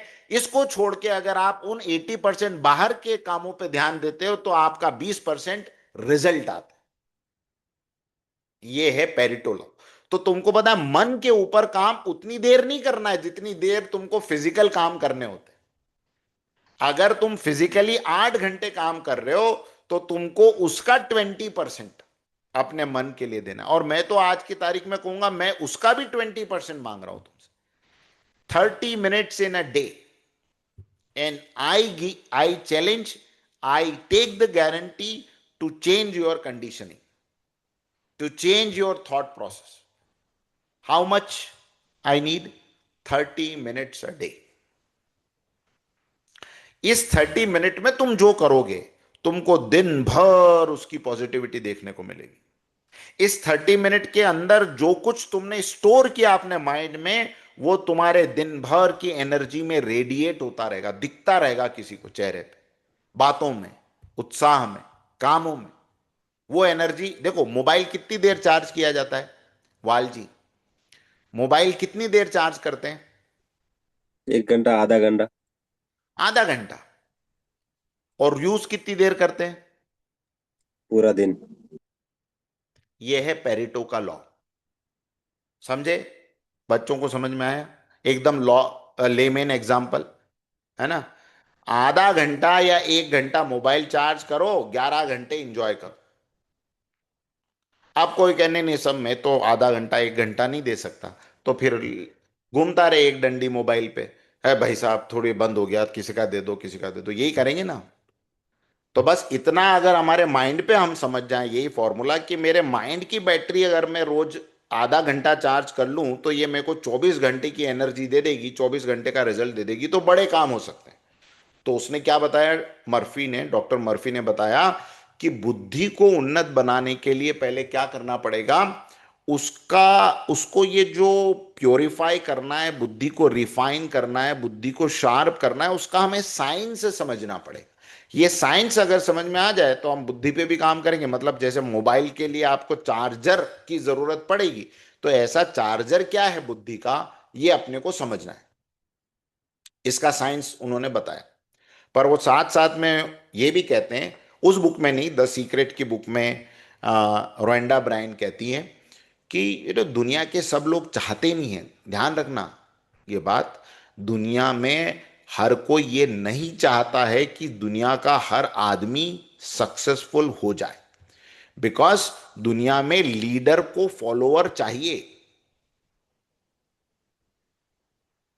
सेलर को कस्टमर्स चाहिए। दुनिया के कुछ लोग नहीं चाहते कि सब लोगों को यह साइंस पता चले कि थॉट चेंज करने से लाइफ चेंज हो जाती है। अपने रॉन्ग कोड्स के प्रति लोग सजग हो जाएं, बिकॉज रॉन्ग कोड्स के ऊपर बहुत बड़ी दुनिया चल रही है, बहुत बड़ा कॉमर्स चल रहा है। रॉन्ग कोड्स के प्रति अगर इंसान सजग हो जाएगा कि मैं खुद चुनाव करूंगा कि मेरे माइंड पे मैं मुझे किस तरीके का फूड डालना है, तो इस आधे से ज्यादा क्या मैं कहूंगा, 90% कंटेंट इंटरनेट की दुनिया से विदा हो सकता है। 90% किताबें इस दुनिया से विदा हो सकती हैं। 90% अखबार की खबरें इस दुनिया से विदा हो सकती हैं। 90% टॉक्सिक रिलेशंस इस दुनिया से विदा हो सकते हैं। लेकिन ये सब और प्रोडक्ट्स इस दुनिया से निकाले जा सकते हैं। लेकिन ये क्यों निकालें, इसके ऊपर बहुतों का बहुत कुछ चल रहा है। तो वो एक मामले में इंटरेस्टेड है सब, कि जितना ज्यादा इनके माइंड को पोल्यूट हम रखें, उतना ज्यादा हमारा बिजनेस चलेगा। कुछ सक्सेसफुल लोगों की एक ईर्ष्या भी होती है कि यार हर कोई मेरी कुर्सी तक आ जाएगा तो फिर मेरा क्या होगा। तो वो नहीं चाहते कि लोग उसके भीतर से ये शक्ति को जाने, जीवन में हारमोनियस हो जाएं, प्रकृति के साथ एक रूप हो जाएं, सादगी से जीवन कैसे जिया जाता है इन फॉर्मूले को सीख ले। सादगी से जीवन चलेगा तो फिर बैंक के लोन का क्या होगा। सादगी से जीवन चलने वालों के तो फिर ईएमआई इकोनॉमी का क्या होगा, क्रेडिट कार्ड इकोनॉमी का क्या होगा इस दुनिया में। तो क्यों चाहेंगे कि सादगी से आप कहें नहीं यार साहब, हाँ एक गाड़ी भली, अब क्या, ये गाड़ी से बड़ी गाड़ी, उससे बड़ी गाड़ी, उससे बड़ी बड़ी क्या, ये घर से बड़ा घर, ये सोना तो आज भी उतने में ही है, शरीर तो आज भी उतने को उतना ही है। पर ये नहीं चाहते। वो कंपैरिजन की ऐसी दुनिया तुम्हारे आसपास बनाएंगे कि तुम्हारा खुद का लिया हुआ आईफोन तुमको 6 महीने के बाद में पुराना लगने लग जाएगा।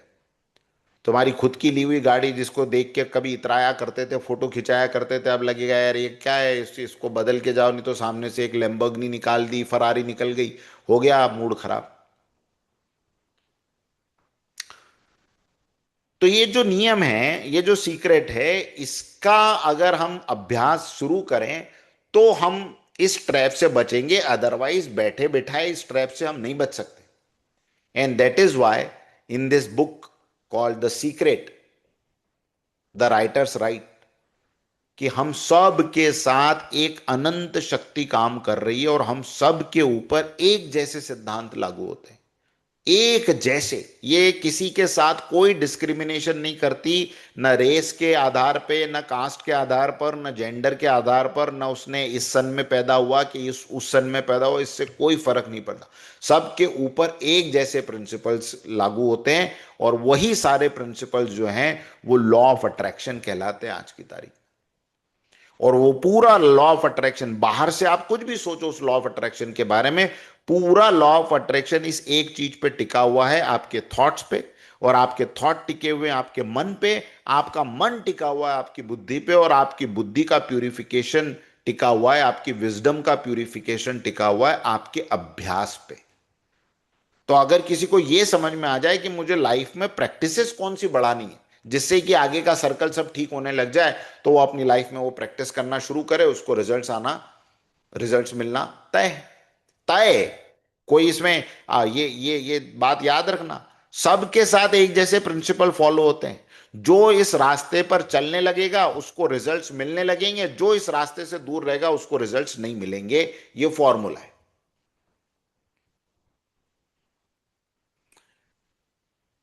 इसलिए इस सिद्धांत में बार बार ये बात कही गई। ये फॉर्मूला कैसे काम करता है सब मैं आगे आपको बताऊंगा, लेकिन अभी जो समझने की बातें हैं वो अभी बता रहा हूं कि एक पहले इस बात को आप मान लें, समझ लें कि जो कुछ हमारे दिमाग में रिपीटेड होता रहता है उसको हम अट्रैक्ट करते जाते हैं। Things which get repeated gets attracted. हम उसको अपनी तरफ बार बार ले रहे हैं। इसलिए अगर शॉर्ट में इस पूरी लाइफ का निचोड़ समझना हो तो यह है, विचार बनाएं जिंदगी। हमारे विचार हमारी जिंदगी बनाते हैं। इसको मैं दूसरे तरीके से भी कहता हूं, मेरा फेवरेट लाइन है, मन स्थिति बदले तो परिस्थिति बदले। बहुत प्यारी लाइन, बार बार याद करता हूं, यह मंत्र है, मैं आप सबको दे रहा हूं, लिख लो। मन स्थिति बदले, मन की स्थिति बदले तो बाहर की परिस्थिति बदले। लोग क्या करते हैं, अपने बाहर की परिस्थिति चेंज करने जाते हैं। नहीं बदलने वाली, नहीं बदलने वाली। कुछ कुछ बीमारियां होती है ऐसी, एक जगह से दबा दो दूसरी जगह हो जाएगी, दूसरी जगह से दबा दो तीसरी जगह हो जाएगी। ये बाहर आप चेंज करने की कोशिश कर रहे हो। आपको क्या चेंज करना है? मन में स्थिति को बदलना है। तो लाइफ में कंप्लेन्स कम हो जाएगी। ये तो आदमी ना, पहले इस पे जमीन पे सोता था तो भी खुश था। आज डनलप के गद्दे पे भी सुबह उठ के आता है, क्या यार अच्छा नहीं है वो अंदर से, क्या हो गया? भाई किसी जमाने में तो जमीन पे भी बढ़िया नींद आती थी। मन स्थिति। पहले घर के खाने में भी मजा आ जाता था, आज होटल का खाना भी मंगा रहे हैं। क्या है यार? अरे वहां का नहीं वहां का, वहां नहीं वो वहां का, वो नहीं वहां का। ये बार बार बार बार जो बाहर की चीजें चेंज करने की बात है ना, वहां से छुटकारा पाना हो, अंदर बदलने की जरूरत हो। अंदर बदलने के लिए विचार हमारी जिंदगी बनाते हैं। अगर ये सिद्धांत समझ में आ जाए तो आज का क्वेश्चन मैं आपसे पूछता हूं।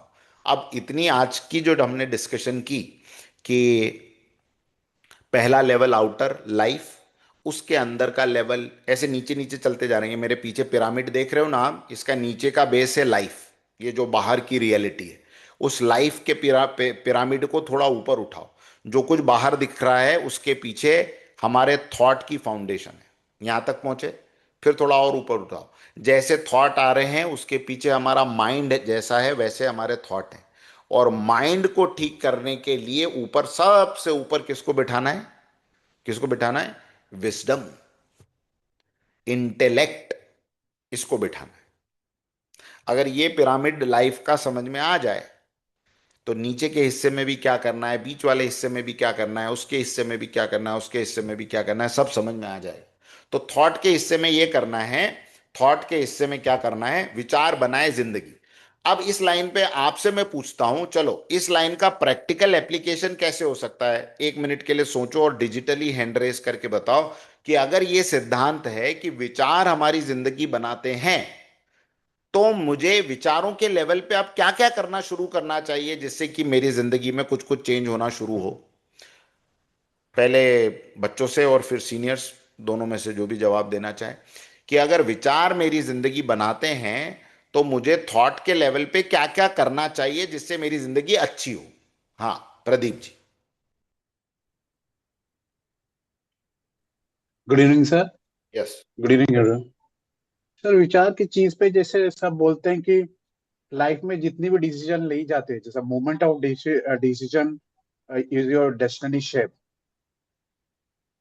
तो मोमेंट ऑफ जितना डिसीजन लेंगे वो आपकी डेस्टिनी बनाती है, शेप करती है। अगर डिसीजन नहीं लेंगे तो डेस्टिनी नहीं बनाती है। तो नहीं, विचार। वो तो हम समझे, लेकिन विचारों के लेवल पे मुझे क्या करने की जरूरत है जिससे मेरी लाइफ में चेंजेस आने लगे? सर, ऊंचा सोचना, ऊंचा लोगों से बात करना, और सोचना ऊंचा कि सोचना। मैं बेस्ट हूँ, I am the best. Mirror में अगर सुबह 10 मिनट में बोला कि I am the best, I can do it, तो हम्म। मैं अभी भी कर रहा हूँ। मेरे बहुत चेंजेस आई है, जिसमें बहुत ओके, परिवर्तन आई है। बहुत अच्छी बात है। डॉक्टर प्रमोद। सर जैसे मॉर्निंग से ये पॉजिटिव एनर्जी का सर जो ये है। हाँ हेलो। बोलिए। हाँ। सर ये जैसे कि पॉजिटिव एनर्जी है मॉर्निंग में, जैसे थॉट प्रोसेस स्टार्ट होता है कि अ, हम कोई भी चीज परिस्थितियों के अनुसार हमको अच्छा ही सोचना है। जैसे निगेटिविटी आ रही है फिर भी हमको अच्छा ही सोचना है। कोई भी चीज हमें फाइट करना है, जैसे सपोज हम सुबह से उठ के उठते हैं, तब से हमको अच्छे विचार हम स्टार्ट करते हैं तो हमारी अच्छी सोच डेवलप हो जाती है। कोई निगेटिव भी बोल रहा है तो उसमें अच्छा हमको पॉजिटिव निकालना है। तो वही सर अच्छे विचार हैं। Very nice. वही अच्छे विचार हैं। अच्छे विचार सुबह से उत्पन्न हो जाते हैं। हमारे पास निगेटिविटी आएगा, लेकिन हमको वहां पॉजिटिव करना है, और सुबह से शाम तक यही चलता रहता है। ऐसा है। बहुत अच्छी बात है। वाल जी। सर मेरे लिए तो शॉर्ट में यही बोलूंगा कि कोई भी नेगेटिव बात कर रहा तो सबसे पहले उससे डिस्ट्रैक्ट कर लो, अलग हो जाओ, और हम्म। अपने सोच के हिसाब से अगर भी सुन भी रहे तो हम उसको एक्सेप्ट नहीं करें, वो भाव से सुन लो कि हाँ भाई ठीक सीख है, तेरी बात सुन रहा हूँ। बाकी हमको उसके उसके अंदर डूबना नहीं है, हमें सिर्फ सिर्फ नेगेटिवली कहीं भी एक्सेप्ट नहीं करना है। ओनली पॉजिटिव सोच होनी चाहिए कभी भी कहीं भी। ठीक है, वेरी गुड। अल्पेश जी। हम विस्मय तक आखिरी लेंगे, हाँ, बस बहुत सारे हाथ उठ गए हैं, तो मेडिटेशन लास्ट विस्मय तक। हाँ, अल्पेश जी। मेडिटेशन मेडिटेशन मेडिटेशन करना चाहिए, ओके। डॉक्टर शिल्पा।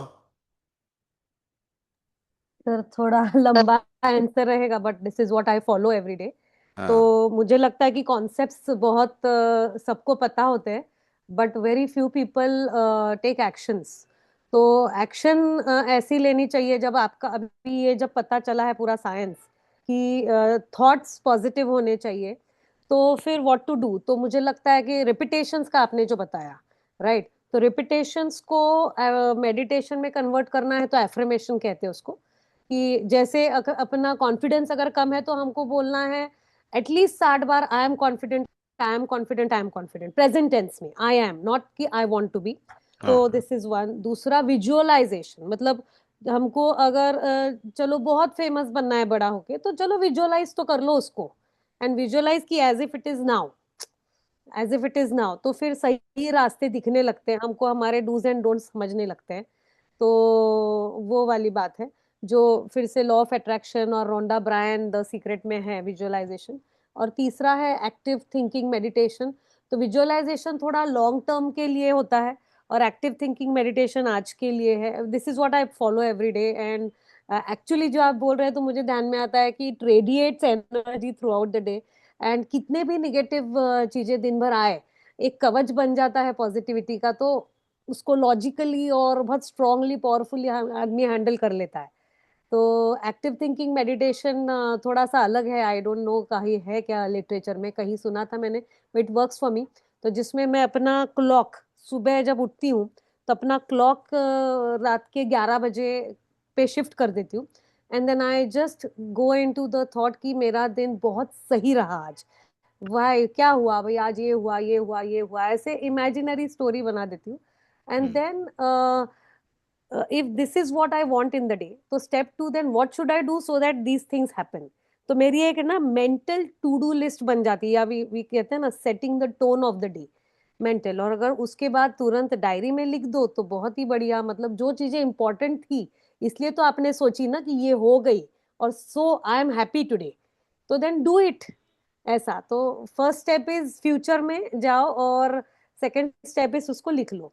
तो 10-10 10-10 मिनट के ये मेडिटेशन है which I follow, which works for me, and I think कहीं ना कहीं आपकी थ्योरी को लेके ये आज के जा रहे हैं। तो दिस बहुत कमिंग टू अच्छी बात। Action. Very good, very good. ठीक है। आप सब लोगों को मैं एक बात बताऊंगा आखिरी में, इसलिए आखिरी में रुकना आप लोग। सतीश जी, क्विकली, एक एक दो दो लाइन में ओपिनियन की, थॉट बनाए रियलिटी, अगर ये बात है तो थॉट के ऊपर क्या करना चाहिए, सतीश जी। सर मेरा जो एक्सपीरियंस कहता है ना, मैं हमेशा प्रेफरेंस देता हूँ कम्युनिटी को। जिस हाँ। कम्युनिटी में हम रहते हैं ना, उसका इम्पेक्ट आपके ऊपर जरूर आता है। तो कम्युनिटी ऐसी जरूर डेवलप करें जो जो आप अचीव करना चाहते हैं ना, वैसी कम्युनिटी। और जो दूसरी लाइन मुझे हमेशा अट्रैक्ट करती है, जो हमारे बुजुर्गों ने हमेशा बोला है ना, हमेशा अच्छा बोलिए, पता नहीं कब सरस्वती हमारी जुबान पे बैठी हो। मेरी लाइफ में एटलीस्ट इन दो लाइनों में बहुत अच्छा काम किया sir. Very good, very good. Doctor Dinesh. विचार का बनाए जिंदगी का मतलब ये है कि हमें हमेशा अच्छे विचार, जैसे अपने स्टाफ के बारे में भी सोचना है कि यार क्या सारे मेरे गधे मेरे जिम्मे आने थे। और दूसरा ये कि मेरे बहुत अच्छे हैं, सारे बच्चे बहुत बढ़िया करेंगे, तो उसको पॉजिटिव थिंकिंग में सोचना है, नहीं हम कर सकते हैं। नहीं, आप ये कर गया कि उसको बोलना है तू बेवकूफ़ है, तेरे से नहीं हो पाएगा, तो कुछ कर नहीं सकता, तेरे अंदर दिमाग ही नहीं है। तो इस तरह के सेंटेंसेस बोलने नहीं चाहिए, उसको पॉजिटिव सेंस में बोलना चाहिए कि नहीं तुम कर सकते हो। That I think. हम्म। बिल्कुल, पॉजिटिव थिंकिंग जो है उसकी जरूरत है। अरविंद जी। नमस्कार सर। नमस्कार। मेरे अनुसार सर इसका एकदम छोटा उपाय है, नियमित स्वाध्याय और सत्संग। हाँ। स्वाध्याय करो अधिक से अधिक और सत्संग करो। नियमित सर। ठीक है। गुड। दिव्यांशु। सर जैसे थ्रू आउट द सेशन, पिछले 2-3 सेशन से या फिर कह सकते हैं फर्स्ट डे से ही आपने अफर्मेशन या फिर थॉट प्रोसेस को एनालाइज करने का और चैनलाइज करने के बारे में बताया। तो वहाँ पर एक बुक के बारे में याद आता है सर, क्राइम एंड पनिशमेंट। उसमें बहुत फेमस बुक है बाय फियोदोर दोस्तोयेव्स्की। उसमें वो लड़का रोज सोचता था अपनी जो ओनर रहा करती थी उनके कॉम्प्लेक्स की, उनके मेस की, कि वो लेडी बहुत बुरी है। वो लड़का बहुत अच्छा था दिल से, लेकिन वो नेगेटिव थॉट्स लेता था रोज रात को माइंड में। एंड एक दिन उसने उस थॉट को एग्जीक्यूट कर दिया, उसने किल कर दिया इवेंचुअली उस लेडी को। भले ही वो कितना अच्छा क्यों ना था, बट उसके एक गलत काम हो गया। सर वही मैं भी कभी कभी सोचा करता हूँ कि कितना भी वर्स्ट फेज क्यों ना जा रहा हो, कितना ही दिन खराब गया हो, कैसा भी गया हो, डजेंट मैटर। बट जब मैं बेड पे जा रहा हूँ या फिर जब मैं उठ रहा हूँ एंड मैं थोड़ा कॉन्शियस हूँ, नींद से बाहर आ गया हूँ, तब मैं एफर्मेशन देता हूँ, ये जानते हुए भी कि आज डे टफ होने वाला है। But I always assume that जो गॉड है या फिर जो भी नेचुरल पावर है, he has something good on me. उसने कुछ तो मुझे एक अच्छा प्रोवाइड किया हुआ है। और अपने आप में ये सारी चीजें बहुत मैजिकल हैं, जैसे बॉडी काम करती है, जैसे हार्ट वर्क करता है, जैसे ब्लड फिल्टर होता है बॉडी में।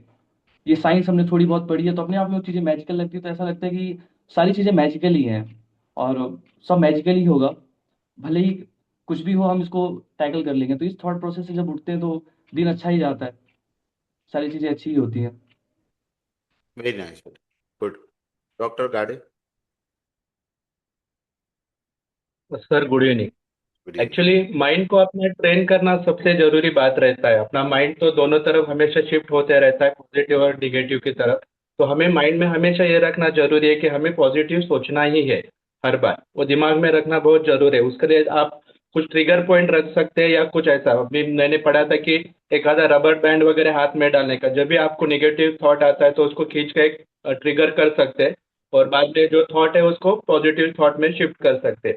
एक बेसिक। बाकी लोगों ने जिस तरह से बताया कि पॉजिटिव थिंकिंग के लिए अफर्मेशन है, विजुअलाइजेशन है, आप खुद के डायरी में बना सकते हो, गुड वर्ड्स का एक्सरसाइज कर सकते हो जो कि पॉजिटिव है, लव, हैप्पी, ऐसे जो कि वर्ड्स है उसकी भी एक रोज 10 तरीके से लिस्ट बनाओगे तो भी वो वाइब्स अपने अंदर पैदा हो जाती है। ये सबसे मेन जरूरी है। दूसरी बात है कि आप सराउंड किस लोगों से रहते हैं उनको भी थोड़ा सा ये अवेयरनेस करना उतना ही जरूरी है। आप अगर नेगेटिव लोगों के साथ भिड़े रहेंगे, वो हर बार आपको निगेटिव सोचते रहेंगे तो वैसे ही वाइप हो जाती है और आपका माइंड ऑटोमेटिक उस तरफ शिफ्ट हो जाता है। तो वो सराउंडिंग भी चेंज करना जरूरी है। इसके लिए लोगों को भी अवेयर कराएं। उसके साथ कुछ पॉजिटिव सॉन्ग सुन सकते हैं, स्लोगन लगा सकते हैं आप दीवार की तरफ, ऐसे ट्रिगर कुछ लगा के रखिए कि जिससे ध्यान जाए और हमेशा पॉजिटिव है। माइंड अपना निगेटिव हो सकता है तो निगेटिव वाइट आने के बाद उसको शिफ्ट कैसे करना है पॉजिटिव में, इसका भी थोड़ा सा अभ्यास करना जरूरी है। ये सब चीजें थोड़ा सा हेल्पफुल हो सकती है सर। Thank you sir. बहुत बढ़िया। राजकुमार जी। जी sir, good evening. Good sir evening. Positive thought जो है ना, सोचता तो हर कोई व्यक्ति है कि मुझे करोड़पति बनना है, लेकिन वो बनेगा कब और कैसे? तो सीधा सीधा फॉर्मूला है कि पॉजिटिव सोचना है, और पॉजिटिव सोच के साथ में उस सोच को दैनिक दिनचर्या में उतारना भी है, और उसका लगातार अभ्यास करना है, जिसकी वजह से हम लगातार अभ्यास करते हैं तो वो धीरे धीरे धीरे धीरे हमारे अंदर रमती जाती है, और फिर ऑटोमेटिकली उसके रिजल्ट्स भी हमें पॉजिटिव मिलने प्रारंभ होते हैं।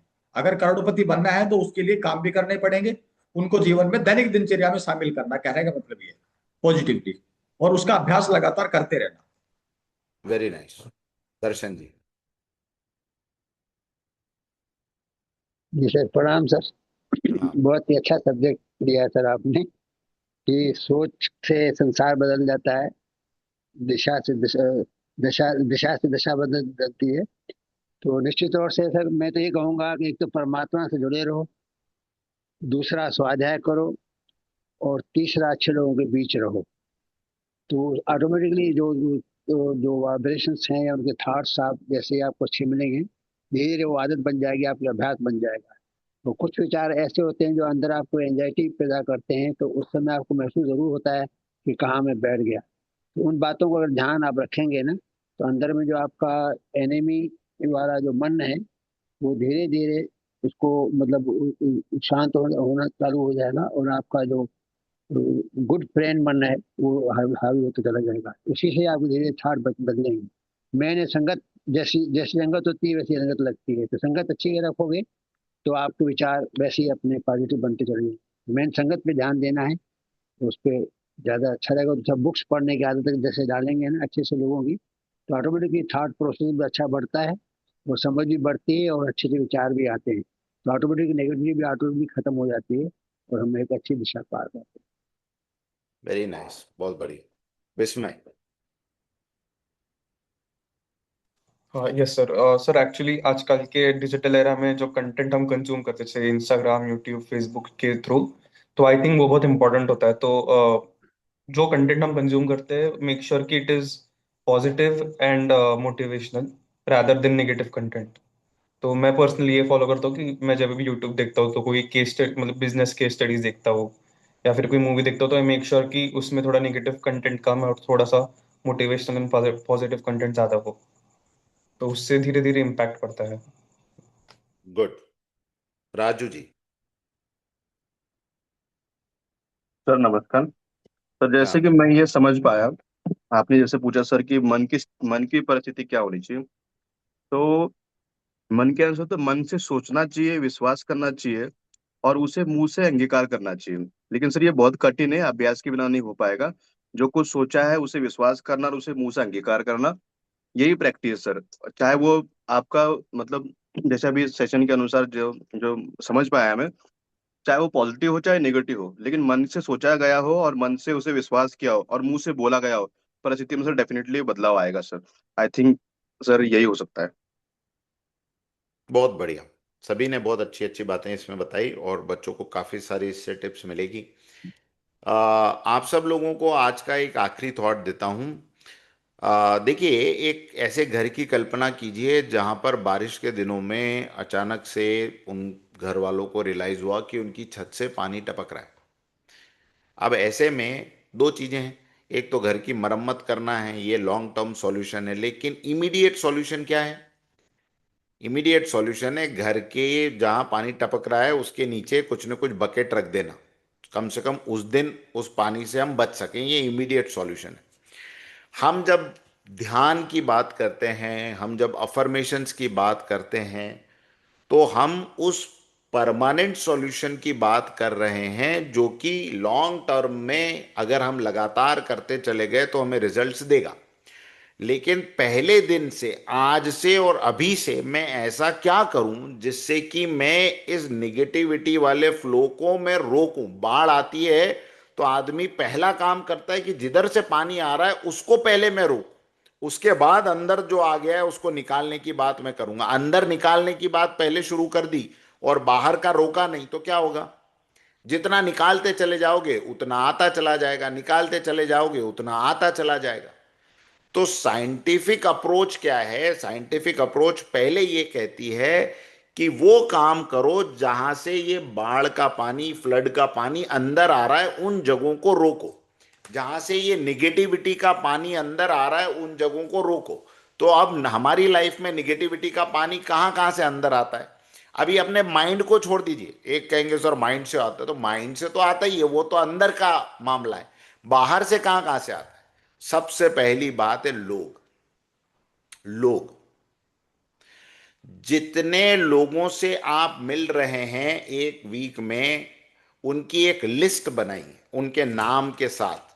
उस व्यक्ति के आगे लिखिए कि ये व्यक्ति से जब मैं मिलता हूं तो ये व्यक्ति मेरी लाइफ में पॉजिटिविटी ऐड करता है, न्यूट्रलिटी ऐड करता है, या निगेटिविटी ऐड करता है, प्लस, माइनस या जीरो।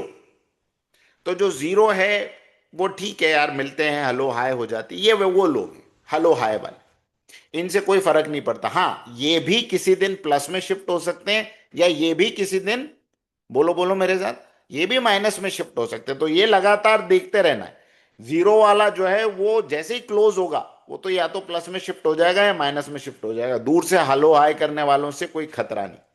अब सवाल क्या है, अब बचे पॉजिटिविटी और नेगेटिविटी वाले लोग। तो लोगों के नाम की एक दिन 1 घंटा बैठिए। मैं ज्यादातर जिनसे मिलता हूं, अब कोई अचानक से आया तो उसका नाम तो मुझे याद नहीं होगा, लेकिन ज्यादातर जो मेरी कंपनी है उसमें कितने लोग मुझे लाइफ में पॉजिटिविटी देते हैं, कितने लोग मेरी लाइफ में निगेटिव। अच्छा, निगेटिविटी देने का मतलब कोई आते ही आपके सामने मंत्र नहीं पढ़ने लग जाएगा, कोई राम रीम एम रीम क्लीम चामुंडाय विच्चे, ऐसा कोई नहीं करेगा आपके साथ। क्या होगा, निगेटिविटी देने का मतलब है वीकर थॉट्स, जिससे मुझे लगे यार हाँ दुनिया कैसी है, जिससे मुझे ये लगने लगे कि यार मेरी लाइफ में कुछ पॉजिटिव है ही नहीं, जिससे मुझे लगे कि हाँ यार मैं भी एवरेज ही हूँ, हाँ यार इस दुनिया में मेहनत करने से कुछ नहीं मिलता, जो मिलता है वो आड़े टेढ़े काम करके ही मिलता है। ये सब निगेटिविटी है, ये सब निगेटिविटी है। और जो लोग आपको इस जोन में रखे हुए हैं, उस व्यक्ति से मिलना बाढ़ का पानी कम करने का पहला तरीका है। और इस मामले में मैं आपको यह कहूंगा, ये डायोजनस की बुक में एक आगे पूरा के पूरा चैप्टर है जिसमें डायोजनस अपने गांव वालों को समझाता है कि टॉक्सिक लोगों से दूर रहना लाइफ में कितना जरूरी है। डायोजनस कहता है कि उनको तुम जीता जागता सांप मानो, सांप। तो एक बार तुम सांप से जितना डरते हो उतना उस व्यक्ति से डरो। कई बार बहुत क्लैरिटी से किसी को ये बात भी कह देना कि सर मैं आपसे ना जब जब बात करता हूं पता नहीं क्यों एक मुझे अंदर से अनकंफर्टेबल फील होता है, वो व्यक्ति समझ जाएगा। या उसको पहले ही मौके पे, कुछ लोग होते हैं इतनी निगेटिविटी आपके आसपास रोएंगे, तो आप उससे पहले ही मौके पे सॉरी सॉरी सॉरी, आप कुछ भी बहाना बनाओ, मेरा एक व्रत चल रहा है, मैं अभी जो है वो बहुत निगेटिविटी नहीं सुन सकता, प्लीज क्या किसी और टॉपिक पे अपन बात करें। एक दो बार जब आप अपनी चॉइसेस क्लियर कर देते हो लोगों को, तो वो आपके सामने फिर या तो सही तरीके से बिहेव करेंगे या आपकी जिंदगी से चले जाएंगे। It's okay if they are going, it's okay if they are talking less to you. कुछ कुछ घर वाले ही होते हैं तो घर तो छोड़ के जाएंगे नहीं, लेकिन फिर आपसे कम बात करेंगे या उस सब्जेक्ट पे बात नहीं करेंगे। तो एक तो क्लैरिटी से उन लोगों की लिस्ट में से निगेटिव लोगों के साथ में संपर्क को कम करो, क्योंकि आप बहुत ज्यादा किसी को बदल नहीं सकते ये बोल बोल के, बस हम दूर हो जाएं, ये सबसे अच्छा तरीका। तो पहला तो संपर्क को दूर करो। दूसरा, इसका उल्टा भी करो, अकेले रहोगे तो फिर से निगेटिव जोन में जाओगे। पॉजिटिव लोगों से मिलना शुरू करो, जहां से तुमको पॉजिटिविटी की एक किरण मिले उसके आसपास कैसे ज्यादा से ज्यादा रह सकते हो ये सोचो। अब क्या होता है, पॉजिटिव लोग बिजी भी होते हैं, कोई 24 घंटे तो हम उनके साथ रह नहीं सकते, तो क्या करना चाहिए? सबसे अच्छा तरीका पॉजिटिव लोगों के साथ मिलने का मतलब है पॉजिटिव लोगों के थॉट्स को पढ़ना, पॉजिटिव लोगों की बायोग्राफीज को पढ़ना। मैंने जिंदगी में जितनी किताबें पढ़ी है उसमें से सबसे ज्यादा जो मैंने पढ़ा है वो पढ़ा है बायोग्राफीज। बहुत पढ़ता हूं मैं, बायोग्राफीज मेरी लाइफ का फ्यूल है। इससे मुझे यह पता लगता है कि इस संसार में कैसे कैसे लोग होके गए और उन्होंने कैसी कैसी परिस्थितियों में क्या क्या किया है। अच्छा, उनकी और मेरी परिस्थितियों में बहुत ज्यादा डिफरेंस नहीं होने वाला। जो दुनिया उनको मिली वही दुनिया मुझे भी मिली, जो लोग उनके सामने थे वही लोग मेरे सामने, जो चैलेंजेस उनके सामने थे वो मेरे सामने। तेग बहादुर जी के सामने थोड़े डिफरेंट तरीके के लोग थे, मेरे सामने डिफरेंट तरीके के लोग हैं, लेकिन चैलेंजेस तो मोर और लेस वैसे ही हैं। तो क्या होता है, ये जो बुक्स की बायोग्राफीज हैं वो आपको उस व्यक्ति के आसपास ही रखती है। आज स्वामी विवेकानंद से फिजिकली थोड़ी मिल सकते आप और मैं, लेकिन अगर विवेकानंद की एक किताब मेरे घर में पड़ी है और मैं उसके रोज रात को एक आध दो पन्ने पलट रहा हूं, मैं विवेकानंद जी की गोद में बैठा हूं। आप समझ रहे हो मेरी बात? तो कैसे आप अपनी लाइफ में बायोग्राफीज को पढ़ो, कैसे आप इन पॉजिटिव लोगों की किताबों को पढ़ो, ये आपकी लाइफ में आपको गुड कंपनी देगी, पहला। दूसरा, जो लोग जिनसे मिलना पॉसिबल है प्रत्यक्ष में, उन लोगों से मिलने के जब जब मौके आए छोड़ो मत।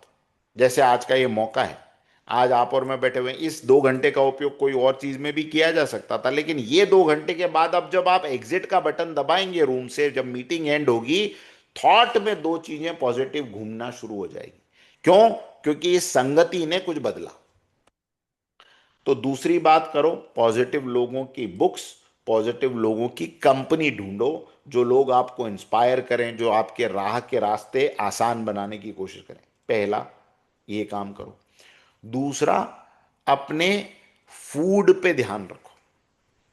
कौन सा फूड मैं इस वक्त बता रहा हूं, खाने वाले फूड पे तो किसी दिन और बात करेंगे ही करेंगे। हम जो आंखों से लेते हैं वो फूड, जो कानों से सुनते हैं वो फूड, इसको हमारे यहां सबको आहार कहा गया है। आहार, हरयति इति आहार, जिसको ग्रहण किया जाए वो आहार है। तो कहां से ग्रहण किया जाए? आंख से भी कुछ चीजें आप लेते हो, लेते हो कि नहीं लेते हो? कानों से भी कुछ लेते हो। तो आंख और कान पे खास ध्यान रखो। जितना ज्यादा आंख और कान को बचाओगे लाइफ में गलत फूड अंदर लेने से, उतना ज्यादा मन जो है वो ठीक रहेगा। ये मन बाहर के खाने से भी बनता है, और मन आंखों के खाने से, जो आंखों से हम देखते हैं जो कंटेंट, जो कानों से जो कंटेंट सुनते हैं उससे भी। और यही हमारे जमाने की सबसे बड़ी डेंजरस प्रॉब्लम है। इतना कंटेंट और इतने तरीके का कंटेंट फ्री फ्लो हो रहा है कि हमारे बच्चों को हम इस कंटेंट से कैसे बचाएं, ये सबसे बड़ी समस्या है। कैसे उनको ये सिखाएं कि बेटा जो भी तुम ले रहे हो ये एक फूड है जो तुम तुम्हारे अंदर इनटेक कर रहे हो, और इस फूड का, जैसे गलत फूड खा लेते हो तो फूड पॉइजनिंग होती है, ऐसे गलत थॉट वाला कंटेंट तुम्हारे दिमाग में चला गया तो दिमाग के अंदर जो थॉट पॉइजनिंग होने लगेगी वो बड़ी भयानक है। फूड पॉइजनिंग का इलाज तो खोजा जा चुका है, लेकिन थॉट पॉइजनिंग बहुत मुश्किल है कि इसका कोई इलाज बन पाए कभी भी, क्योंकि थॉट पॉइजन अंदर चला जाता है और वहां से निकालना, अनटिल एंड अनलेस वो फिर किसी एक प्रॉपर मास्टर की कंपनी में नहीं जाए, उससे नहीं निकाला जा सकता। तो चुनाव करो अपने कंटेंट का। याद रखो, be very very selective, very very selective in in the content you are consuming. और आखिरी बात जो अभी निकली कि सरस्वती हमारे जुबान पे एक बार रहती है, ऐसा कहा जाता है 24 घंटे में एक बार, इसलिए जो बोला जाए, देखो अब इसमें मजे की बात समझो। सरस्वती एक बार जुबान पे 24 घंटे में आके बैठती, इसलिए कहा जाता है कि सोच समझ के बोलो, लेकिन परमात्मा हृदय में 24 घंटे बैठा रहता है। तो बोलने के लिए जुबान पे सरस्वती एक बार बैठी है, लेकिन परमात्मा 24 घंटे बैठा है, इसलिए सोच समझ के सोचो, क्योंकि वो अंदर 24 घंटे बैठा है। बोलने के लिए एक बार का मौका है, लेकिन सोचने के समय में 24 घंटे अंदर से bless you bless you bless you की आवाज आती रहती है। तुम कमजोरी के थॉट लो, अंदर से होगा भैया तथास्तु तथास्तु तथास्तु। क्यों? क्योंकि अंदर बैठा है, उसको लगता है तुम्हारी यही मर्जी है कि तुम कमजोर होना चाहते हो, फील करना चाहते हो, तो कहता कर भैया आप क्या करूं, मैं तेरा साथ ही देने के लिए तो बैठा हूं तेरे अंदर। और तुम वहां जाके चेंज कर दो थॉट के अंदर। तरीके बहुत सारे अभी मैं आगे बताऊंगा आगे के सेशंस में। तो अंदर से ये चीजें धीरे धीरे धीरे धीरे धीरे धीरे क्लीन होना शुरू हो जाएगी। तो पहले मैं बोलूंगा बाहर की क्लीनिंग, बाहर से स्टॉपेज लगा लो। आज फॉर्मूला दे दिया, निगेटिव लोगों से बचो, निगेटिव कंटेंट से बचो, नेगेटिव न्यूज से बचो, पॉजिटिव लोगों के पास जाओ, पॉजिटिव कंटेंट में जाओ, पॉजिटिव किताबों में जाओ। और अंदर के फॉर्मूले को कैसे बदलना है फिर अगली बार हम समझेंगे, जिसमें ये पूरा चार्ट आपको एक्सप्लेन करूंगा। बॉडी माइंड का क्या रिलेशन है, कैसे हमारा सोमा यानी हमारा जो स्ट्रक्चरल यूनिट है वो हमारे न्यूरल पैटर्न में जाता है, कैसे हमारा साइकोलॉजिकल इंस्ट्रक्शन यूनिट हमारे न्यूरल पैटर्न को बनाता है, ये न्यूरल पैटर्न कैसे हमारे ब्रेन के अंदर रीवायरिंग करते हैं। ये पूरा के पूरा कॉन्सेप्ट जो है ये अगली बार हम डिटेल में समझेंगे, है ना। तो आज के लिए इतना काफ़ी है। सब लोगों ने अच्छी तरह इसको समझ लिया। अब 7 डेज का एक होमवर्क नोट कर लो। 7 डेज के होमवर्क में पहला काम करना है कि अपने साथ के ये बाहर के लोगों की नेगेटिव और पॉजिटिविटी की लिस्ट बना लेना है। इसमें से नेगेटिव लोगों से दूर रहने का काम शुरू कर देना इस 7 दिन के अंदर अंदर। पॉजिटिव लोगों के साथ में आने का काम शुरू करना। कोई भी एक बायोग्राफी जरूर पढ़ना। एक बायोग्राफी पूरी नहीं भी पढ़ सको तो किसी व्यक्ति के ऐसे 5 इंस्पिरेशनल इंसिडेंट्स ऑफ लाइफ ये जरूर पढ़ना। 5 अलग अलग व्यक्ति भी हो सकते हैं, एक के भी 5 हो सकते हैं, बट 5 इंस्पिरेशनल इंसिडेंट्स या 5 inspirational stories of famous people in the life, वो जरूर पढ़ो। ये काम इन 7 दिनों में अपने को करना है, ठीक है।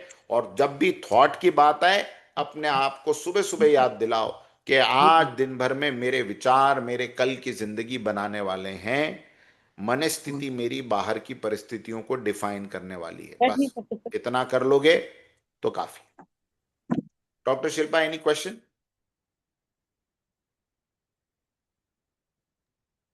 सर मैंने चैट बॉक्स में डाला है।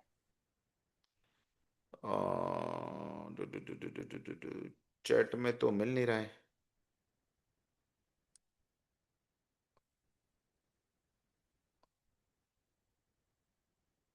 चैट में आया नहीं मुझ तक। हाँ, sir what if they are, हाँ ठीक है, समझ में आ रहा है, ओके।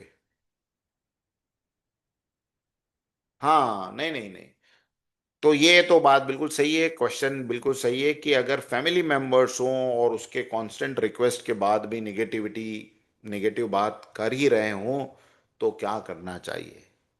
अपने आप को दूर करने के अलावा कोई तरीका नहीं है। एक बार रिक्वेस्ट करके, दूसरी बार समझा के, तीसरी बार सख्ती के साथ, कोई और तरीका नहीं है, क्योंकि आपकी मेंटल हेल्थ उससे खराब हो रही है। आप समझ रहे हैं? ऐसे ऐसी रिलेशनशिप बाद में उनके लिए भी नुकसानदायक है और अपने लिए भी। पुराने बुजुर्ग लोगों को आपने देखा होगा, जहां झगड़ा बढ़ जाता था, चुप हो जाते थे, दूर हो जाते थे, चले जाते थे थोड़े दिन के लिए। क्यों? क्योंकि ये चले जाना परमानेंट रिश्ता बिगाड़ने से अच्छा है। मुंह मोड़ लेना, भैया आप थोड़ी देर यार तू चला जाए यहां से, साफ बोल देते थे, इसके पहले कि कुछ और हो जाए मेरे हाथ से या मेरे मुंह से कुछ गलत निकल जाए, रिश्ता बिगड़ जाए, भाई तू चला जा। ये बहुत सोची समझी टेक्निक थी। क्यों? क्योंकि एक लेवल पे आने के बाद में जब व्यक्ति नहीं ही समझता है तो फिर फाइनली कुछ सख्त जो रुख है वो अपनाने पड़ते हैं। तो ये जरूर करें कुछ लोगों के साथ। और हमारी मैं तो मेरी फैमिली के भी बताऊं, बहुत बड़ी फैमिली है, बहुत बड़ी। 8-10 भाई थे मेरे, फादर और बुआएं और ये वो, अब उनके कितने कजिन्स हैं, अब बच्चे कितने हैं, वो सब हमारे कजिन्स, बड़ी फैमिली। तो लेकिन ये तो चॉइसेस बनानी पड़ेगी, पहला। दूसरा, अपने आप को इतना बिजी रख लो उनके सामने कि समय नहीं है मेरे पास में यार, अब क्या करें, समय नहीं है। जहाँ समय खत्म हो गया वहां से सब चीजें धीरे धीरे खत्म हो जाती। तो ये तो हमें कॉन्शियस चॉइसेस बनानी पड़ेंगी, है ना। इसके अलावा कोई तरीका? ठीक है, वालजी कोई क्वेश्चन? सर इसमें वाइब्रेशन का फर्क नहीं पड़ता है क्या? Positive vibrations. हाँ, बहुत सटल है, बहुत सटल है, धीरे धीरे धीरे धीरे, लेकिन उसके पहले तक वो इतना नुकसान कर चुका होगा कि वो आपके वाइब्रेशन खराब कर चुका होगा। आज किसी को बदलने के लिए हमारे अंदर बुद्ध जैसी शक्ति होनी चाहिए ना, तब तो उंगली माल को बदलेंगे। वो कहते हैं उंगली माल बुद्ध के सामने आके खड़े हो गए तो केवल खड़े होने भर से बुद्ध के वाइब्रेशंस ने बदल दिया। लेकिन ये भी याद रखना पड़ेगा कि वो तब तक बुद्ध हो चुके थे। आप और हम तो आधे उंगली माल हम भी हैं। तो हम तो क्या ही, हम किसी के वाइब्रेशंस को कैसे बदलेंगे जब तक हमारे वाइब्रेशन इतने पॉजिटिव नहीं। अभी 2-3 दिन पहले की बात है, बड़ा अच्छा एक वीडियो देख रहा था। प्रेमानंद जी महाराज को एक संत ने रिक्वेस्ट किया कि आपके ये जो जितने आपके साथ रहने वाले जो युवा संत हैं, आपने तो धाम संन्यास लिया हुआ है, आप वृंदावन की सीमा से बाहर आप तो नहीं जा सकते, लेकिन इन बच्चों को तो भेजिए, पूरे विश्व में प्रचार कर सकते। तो उन्होंने साफ मना कर दिया, नहीं नहीं, ये अभी तैयार ही नहीं हुए। सोचो, इतने साल उनके साथ जो अंग संग रह रहे हैं, उनके लिए कह दिया नहीं नहीं अभी ये रेडी नहीं है। बिना ब्रह्म ज्ञान प्राप्त हुए ये संसार के चक्कर में, संसार को सिखाने गए, ये खुद ही अपना डुबा देंगे। तो ये बात बहुत मार्के की है कि हम दूसरों के वाइब्रेशंस तब बदल सकते हैं जब पूरी तरह हमने अपने वाइब्रेशंस को कंट्रोल में करने की कीमिया पर तरीका सीख लिया हो। किसी के लिए प्रार्थना करना अच्छी बात है कि वो व्यक्ति के अंदर पॉजिटिविटी आए, हमारे अंदर भी आए। इसलिए गायत्री मंत्र देखो कितना सुंदर मंत्र है, उसमें आखिरी में जो है ना, नह है, नह प्रचोदया धियो यो नह। गायत्री मंत्र बोलने वाला क्या कहता है कि हमारी बुद्धि को, सबकी, हम सब की, वो अपने आप को भी उसमें शामिल कर रहा है। वो ऐसा नहीं कर रहा है इसकी बुद्धि बदल दे उसकी बुद्धि बदल। नह, हे परमात्मा मेरे से शुरू कर, मेरी बुद्धि को पहले सद्बुद्धि बना और फिर नह प्रचोदयात, हम सब की बुद्धियों को सन्मार्ग में प्रेरित कर। So this is the science. तो पहले तो ये कोशिश करें कि दूर हो जाए, क्योंकि हर एक को अभी अपन कंट्रोल नहीं कर सकते। तो दूर हो जाएं, पहले अपनी पॉजिटिविटी इतनी प्योर कर लें कि हम सच्चे मन से जो प्रार्थना करें दूसरों पर भी असर करे, तो फिर ये डेफिनेटली हो सकता है ना। वाल जी। मेरा ये था कि मेरा प्रैक्टिकल अनुभव है जो मैं आज भी करता हूँ। हाँ। जैसे जो नेगेटिव पर्सन कोई भी रहता है या कोई भी किसी के बारे में नेगेटिव बोलना चालू करता है तो मैं पहले ही बोल देता हूँ, प्लीज इस टॉपिक को बंद कर दे, क्योंकि ये मेरे को अच्छा नहीं लगता है। पता नहीं ये कहाँ से आया, मैं आज से नहीं, मेरे को ध्यान है कि मैं 15-20 साल से मैं क्लियरली घर पे भी, अगर कोई भी समझो कि मैं अगर किसी से भी सुनना चालू किया है, घर पे बोलता हूँ इस टॉपिक को बंद कर दे। वो उसके हिसाब से सही है भाई, हमारी सोच के हिसाब से वो गलत हो सकता है, मतलब मैं बोल देता हूँ, हाँ। फिर बात खत्म हो जाती है कि भाई मेरी सोच उससे नहीं मिल रही इसलिए वो खराब हो गया, वैसा भी नहीं है, वो उसके अच्छा, हिसाब से ही है, ठीक है। तो यहाँ हमारे पास में एक व्यक्ति है देखिए इस रूम में जिन्होंने प्रत्यक्ष ये अच्छा वाल जी मुझे एक बताओ, तो इसमें कितने लोगों से आपकी 20 सालों में ऐसी आ, दुश्मनी हो गई? किसी से भी नहीं, मस्त एकदम, वो भी चुप हो जाता, ठीक है भाई ओके इसको मैटर बंद कर दो, कुछ नया चालू हो जाता है। कितनी बड़ी बात। देखो, तो इस फॉर्मूले का प्रयोग करने से दुश्मनी नहीं होती। पहली बात तो ये, सामने वाला एक आध दो बार में रियलाइज कर लेता है कि नहीं, और फिर वो दोबारा उस टॉपिक को नहीं उठाता, बशर्त ये है कि आप विनम्रता से ये बात कहें कि यार ऐसा है कि इस टॉपिक में मैं थोड़ा अनकंफर्टेबल हो रहा हूँ, मेरा इसमें इंटरेस्ट भी नहीं, अपन कोई और टॉपिक पे बात करें क्या? तो वो होगा उसके पास तो करेगा, और वो उसी इंटेंशन से आया आपका दिमाग खराब करने, तो कहेगा ठीक है फिर मैं चलता हूँ, मेरा मेरा काम अब बन नहीं रहा है यहाँ पे, है ना। तो वो चला जाएगा। बहुत बढ़िया, बहुत बढ़िया। चलिए नितिन जी।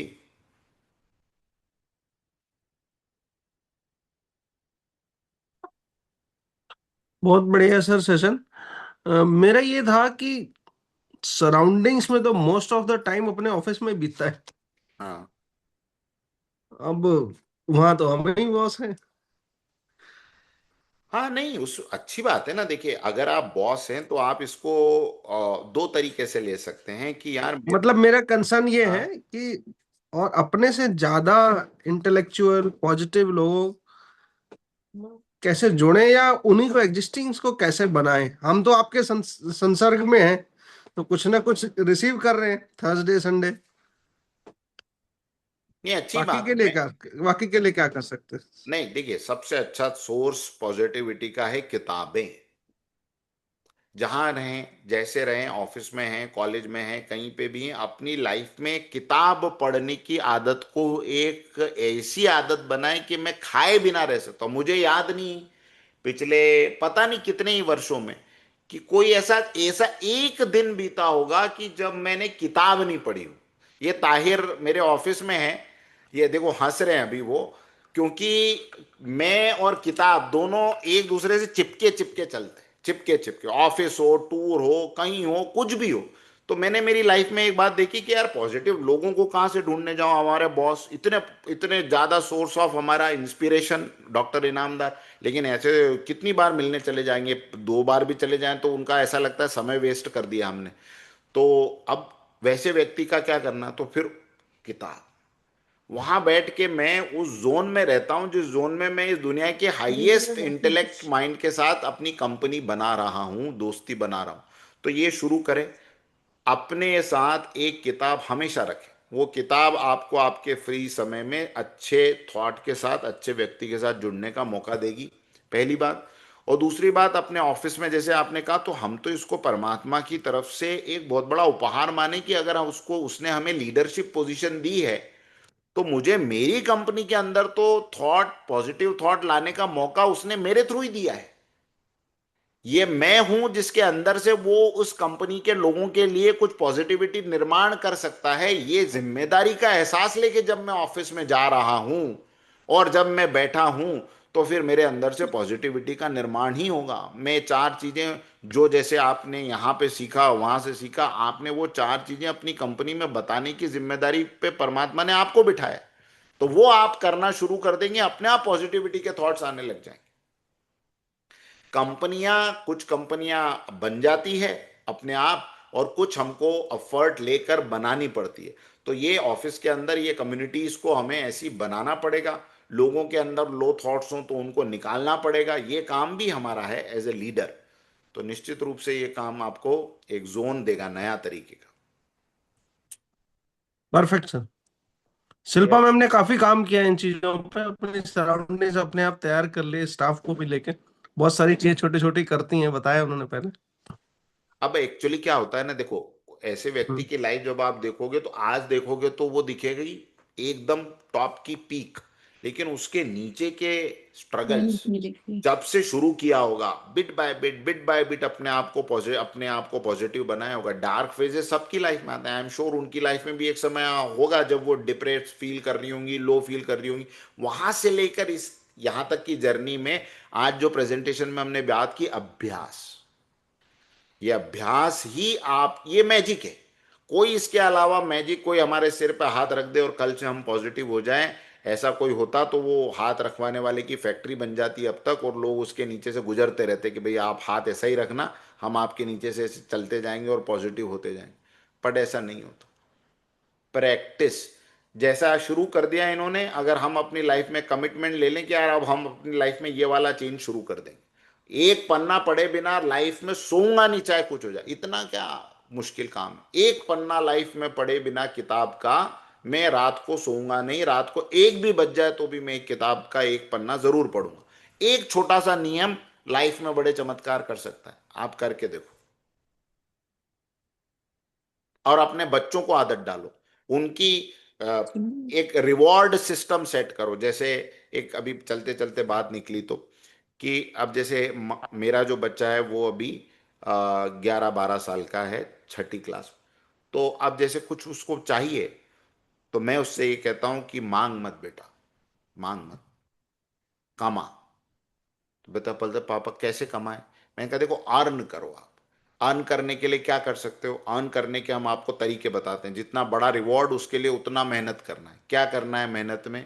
तो सबसे पहला काम है finish this book and give me summary of the book. 10 पन्ने पढ़ ले, उसके बाद में बता कि तूने इससे क्या सीखा।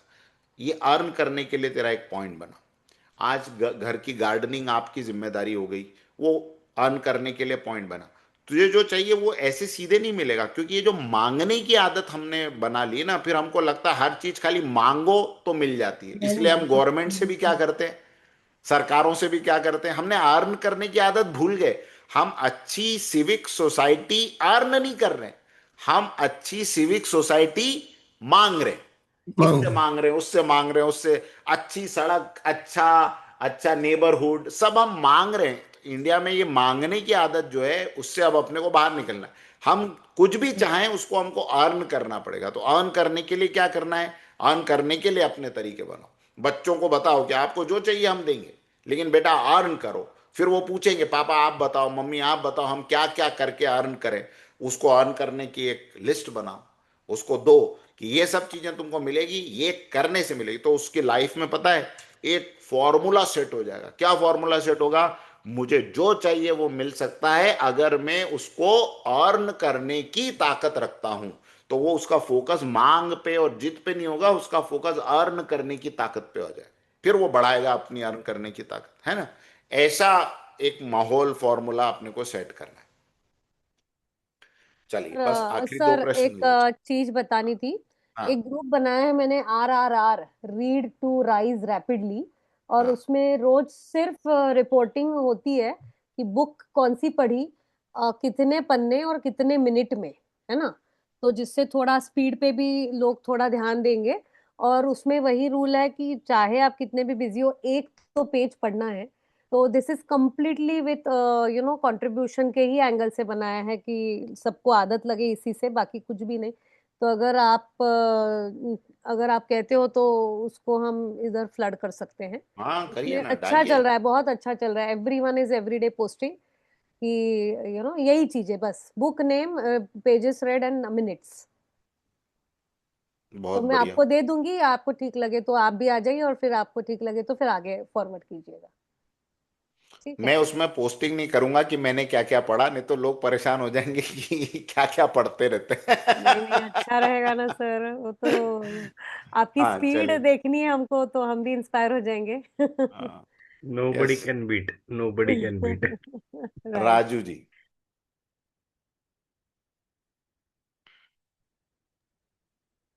सर मैं ये समझना चाह रहा हूँ, जैसे प्रेयर और विजडम, इन दोनों में क्या अंतर है एक्चुअली। जैसे प्रेयर का सिंपल फॉर्मेट रहता है सर कि हम अपने परमेश्वर से हम कोई चीज मांगते हैं, जैसे कि भाई हम अपने कुछ अपने कंपनी के लिए या किसी दूसरे लोगों के लिए, दूसरे की सेहत के लिए वगैरह। जैसे कि हम किसी की सेहत के लिए मांगते हैं, कोई बीमार है कि हे प्रभु उसको आप ठीक कर देना करके, ठीक है। और विजडम, विजडम में जैसे हमने उससे देखा, क्या नाम, मतलब मैं इसके दोनों के बीच का डिफरेंस को समझना चाह रहा हूँ सर बेसिकली। हाँ, प्रेयर बाहर से मांगी गई एक सहायता है, बाहर से मांगी गई सहायता है, और विजडम अंदर का वो आत्मबल है जो आपको गलती गलती करने से बचाती है। आप समझ रहे हैं? प्रेयर हम्म। तो क्या है, जब आप गड्ढे में गिर गए तो बाहर हम्म। कोई निकाल ले, इसकी बात है ना। और विजडम उस गड्ढे में गिरने से बचाने का तरीका है जो ईश्वर ने आपको ऑलरेडी दिया हुआ है। जो विजडम का इस्तेमाल नहीं करते उनको लाइफ में प्रे ज्यादा करनी पड़ती है। तो ईश्वर कहता है भैया तू विजडम का इस्तेमाल कर ले, तो तेरी प्रेयर की तुझे कोई जरूरत ही नहीं रहेगी, क्योंकि तू पैदा होने के पहले ही मुझसे प्रेयर कर चुका है कि अभी लाइफ में मुझे बहुत मुसीबतें आने वाली है, तो इसके लिए पहले से ही कुछ दे दो। तो ईश्वर ने पहले ही अपने को ये विजडम नाम का हथियार दे के रखा हुआ है ना। तो इस हथियार के थ्रू 99% चीजों से हम बच सकते हैं। 1% फिर भी लाइफ में होगा, कार्मिक अकाउंट्स हैं हमारे पुराने, उससे फिर भी मुसीबतें आएगी। उस समय में प्रेयर काम आती है। सच्चे दिल से करी हुई प्रेयर नए रास्ते खोल देती है, नए तरीके के लोगों को हमारे आसपास भेज देती है, नए तरीके की सहायताएं उपलब्ध करवा देती है। तो प्रेयर अपने आप में बहुत शक्तिशाली इंस्ट्रूमेंट है, लेकिन इसका इस्तेमाल तब करना है जब हमारे पास से विजडम खत्म हो जाए, चूक जाए कि अब नहीं समझ में आ रहा अब हम क्या करें। ऐसे में फिर विजडम प्रेयर काम आती, पर उसके पहले तक विजडम आपको बचाती रहती है अगर आपने इसको साध लिया तो, है ना। तो शॉर्ट में समझें तो प्रेयर बाहर से मांगी गई सहायता, विजडम हम्म। हमारे अंदर की ताकत जो हमें बुरे रास्तों पे जाने से, मुसीबतों में पड़ने से पहले ही बचा लेती। मतलब बेसिकली हम समझो कि किसी व्यक्ति की सेहत खराब है तो हम अपने विजडम में देखें कि यदि वो हॉस्पिटल में एडमिट है कि भाई मेरा दोस्त अभी हॉस्पिटल से बाहर आ चुका है और मैं उसके साथ उसी तरीके से मिल रहा हूँ जैसे वो नॉर्मल अवस्था में था, दिस इज द विजडम। नहीं, दोस्त को ये बता देना कि तू क्या करने से अस्पताल गया वो मत कर, ये विजडम। दोस्त को ये सिखा देना कि भैया ये करने से अस्पताल पहुंचेगा, ये विजडम, है ना। और बाकी जो भी कर रहे हैं कि अब वो अब अस्पताल में चला ही गया है भैया किसी भी सिचुएशन से, तो अब ये जल्दी ठीक हो, इसका वाइब्रेशंस उसको देना, या ईश्वर से प्रार्थना करना है प्रभु उनको जल्दी ठीक करो, ये सब प्रेयर ही है। ये सब प्रेयर के अलग अलग टाइप है, समझे आप? दूसरा सर, दूसरा उदाहरण लेते हैं सर, जैसे कि मुझे जो है अगले 2 साल में फरारी लेनी है, तो विजडम का मतलब ये होता है कि मैं फरारी के बारे में सोचते रहूं। ना, विजडम ये थोड़ी है। विजडम का मतलब है वो फरारी लेने के लिए रिवर्स प्लानिंग करना, कितने की है, इतने की है। हम्म। मेरी लाइफ में आज इनकम कितनी, इतनी है, अगर इसको मुझे उतना बढ़ाना है तो उसके लिए मुझे लाइफ में क्या क्या एक्शंस लेना पड़ेंगे ताकि मैं वो फरारी तक 2 साल में पहुंच पाऊं। ये विजडम है। विजडम प्रैक्टिकल चीज है, आप समझ रहे हो। मतलब बुद्धि, मैं समझ गया, सपनों के महल सपनों में नहीं बनाने हैं, एक्चुअली प्रैक्टिकल महल बनाएंगे, उसके लिए कंसिस्टेंसी एक्शंस लेने आवश्यक है। Exactly, exactly. जो लॉ ऑफ अट्रैक्शन ऐसा बताते हैं ना, ये सब आगे हम आगे पढ़ने वाले हैं। जो ऑफ लॉ ऑफ अट्रैक्शन ऐसे बताते हैं भैया बस सोचो सोचो सोचो सोचो सोचो, तो मैं आज ही के ऐश्वर्या राय से शादी हो जाए, और लगा हूं हम्म। उसके ऊपर वाइब्रेशन देने के लिए लगातार, क्या होने वाला है? हाँ, उल्टा जाके अभिषेक बच्चन और अमिताभ बच्चन दोनों से मार खानी पड़ेगी, और इधर प्रियंका और मारेगी। तो ये तो नहीं हो सकता ना। तो अब क्या करना पड़ेगा? अब ये सब सोच के मतलब नहीं है, ये सोच का डायरेक्शन गलत जगह। विजडम मुझे ये कहती है कि बेवकूफ जो है घर की ऐश्वर्या उसी को संभाल ले, बाहर जाने की जरूरत है ही नहीं। ये है विजडम। विजडम है बुद्धि का प्रयोग करना लॉजिकली। और शार्प बुद्धि जब हो जाएगी, शार्प इंटेलेक्ट हो जाएगी, तो हम दूसरी गड़बड़ियों से अपने आप निकलने लग जाएंगे। और जो ये प्रेयर की आपने बात की है, प्रेयर एक तीसरी शक्ति है, इस यूनिवर्स की एक ऐसी शक्ति जो हमारे सब के बीच में काम कर रही है, हार्मनी बनाने का, बैलेंस बनाने का, यूनिटी बनाने का, उस शक्ति को इवोक करना, ताकि वो शक्ति हम लोगों के बीच में ये पॉजिटिविटी को बढ़ा सके, इसको कहते प्रेयर, है ना। तो जैसे प्रेयर सर का हमने भी कल के सेशन में सीखा था कि सोचो तो हो जाएगा, मतलब जैसे कि एक आपने जो है उन संत का उदाहरण दिया था, वहां उन्होंने सोचा कि यहाँ एक यूनिवर्सिटी जो है, मैं देख रहा हूँ कि यूनिवर्सिटी बन चुकी है। वो क्या चीज है सर? वो है विजुअलाइजेशन, और उसके बाद में एक्टिव एफर्ट्स टुवर्ड्स दैट। जैसे मैंने सोच लिया कि अब यहां मुझे एक यूनिवर्सिटी बनानी है, अब मैंने सोच के थोड़ी उस जगह पे मैदान में ही बैठा रहा, अब मैं गया लोगों से मिलने के लिए ये विचार लेके कि मुझे यहाँ यूनिवर्सिटी बनानी। 25 लोगों ने मुझे कहा होगा नहीं साहब में हमें इस एजेंडा में कोई इंटरेस्ट नहीं, दो मिले होंगे जिसने कहा होगा चलिए हम आपकी मदद करते हैं, उसके साथ फिर मैं और लोगों से जाके मिला। ये जब कांस्टेंट एक्शंस हम उसके साथ में लेना शुरू कर देते हैं तो ये विजडम के साथ जुड़ जाता है, समझ रहे। मतलब साथ में जो है कर्म अटैच 100% है ही है, जो कुछ सोचा है, मतलब विश्वास के साथ प्लस कर्म भी है, मतलब जो जो देखा है। रामचरितमानस में लिखा है, कर्म प्रधान विश्व रचि राखा, को करी तर्क बढ़ावे शाखा। तुलसीदास जी कहते हैं कि इस पूरे विश्व को भगवान ने कर्म प्रधान बना के रखा है। कर्म प्रधान, खाली सोच प्रधान नहीं बनाया। सोच प्रधान होता तो राम जी भी कहते यार अब एक काम करो बाली सुग्रीव, चलो बैठ के आंख बंद करते हैं, विजुअलाइजेशन करते हैं कि रावण खुद ही सीता को छोड़ने आ जाए। मैं देख रहा हूं मन की आंखों से वो पुष्पक विमान में बिठा रहे हैं सीता को, खुद लेके मेरे पास आ रहे हैं। नहीं हुआ ना, नहीं हुआ ना। क्या किया, सबको इकट्ठा किया, तुम्हारे पास कितना है, तुम्हारे पास कितना है, रीच वानर सबको इकट्ठा किया, तू कितने पत्थर उठा सकता है, तू कितने, अपने को चढ़ना है, अपने को पुल बनाना है, अपने को आगे बढ़ना है। So this is what it is, कर्म प्रधान विश्व है। लेकिन कर्म किस डायरेक्शन में हमको करने हैं, कर्म की डायरेक्शन तय करने के लिए क्या है, थॉट के ऊपर ध्यान रखना। कर्म की डायरेक्शन तय करने के लिए विजडम को बढ़ाना, है ना। ये काम अपने को अंदर से करना है, तब बाहर जाके अपना जो रिजल्ट है वो पॉजिटिव आएगा। ठीक है। ठीक है सर, थैंक यू। मतलब प्रेयर और विजडम और विजुअलाइजेशन, ये साथ साथ तीनों जो। साथ साथ तीनों साथ साथ में है ना। अगर हम्म विजडम को पावरफुल बनाना है तो उसको सही डायरेक्शन में उसके लिए एफर्ट्स करने की जरूरत है। प्रेयर्स जो हैं वो हमारे इस पूरे माहौल को पॉजिटिव बनाने का काम करती है। ठीक है। तो हम्म अपने लिए भी प्रे करें, अच्छी बुद्धि की प्रे करें, और उसके साथ में फिर दूसरों को हम कैसा गाइडेंस दे सकते हैं वो अपन अपनी विजडम से तय करें। चलिए, तो थैंक यू आज सो का मच सर, बहुत सत्र अच्छा हम यहीं सेशन रहा समाप्त आपका। करते हैं। हाँ, बहुत सारी बातें हुई। अगली बार माइंड और बॉडी का रिलेशन, न्यूरल पैटर्न, और न्यूरल पैटर्न को चेंज करने के लिए क्या किया जा सकता है, इस पर भी हम बात करेंगे। Thank you so much. Vande Mataram. मिलते हैं अगले शनिवार को।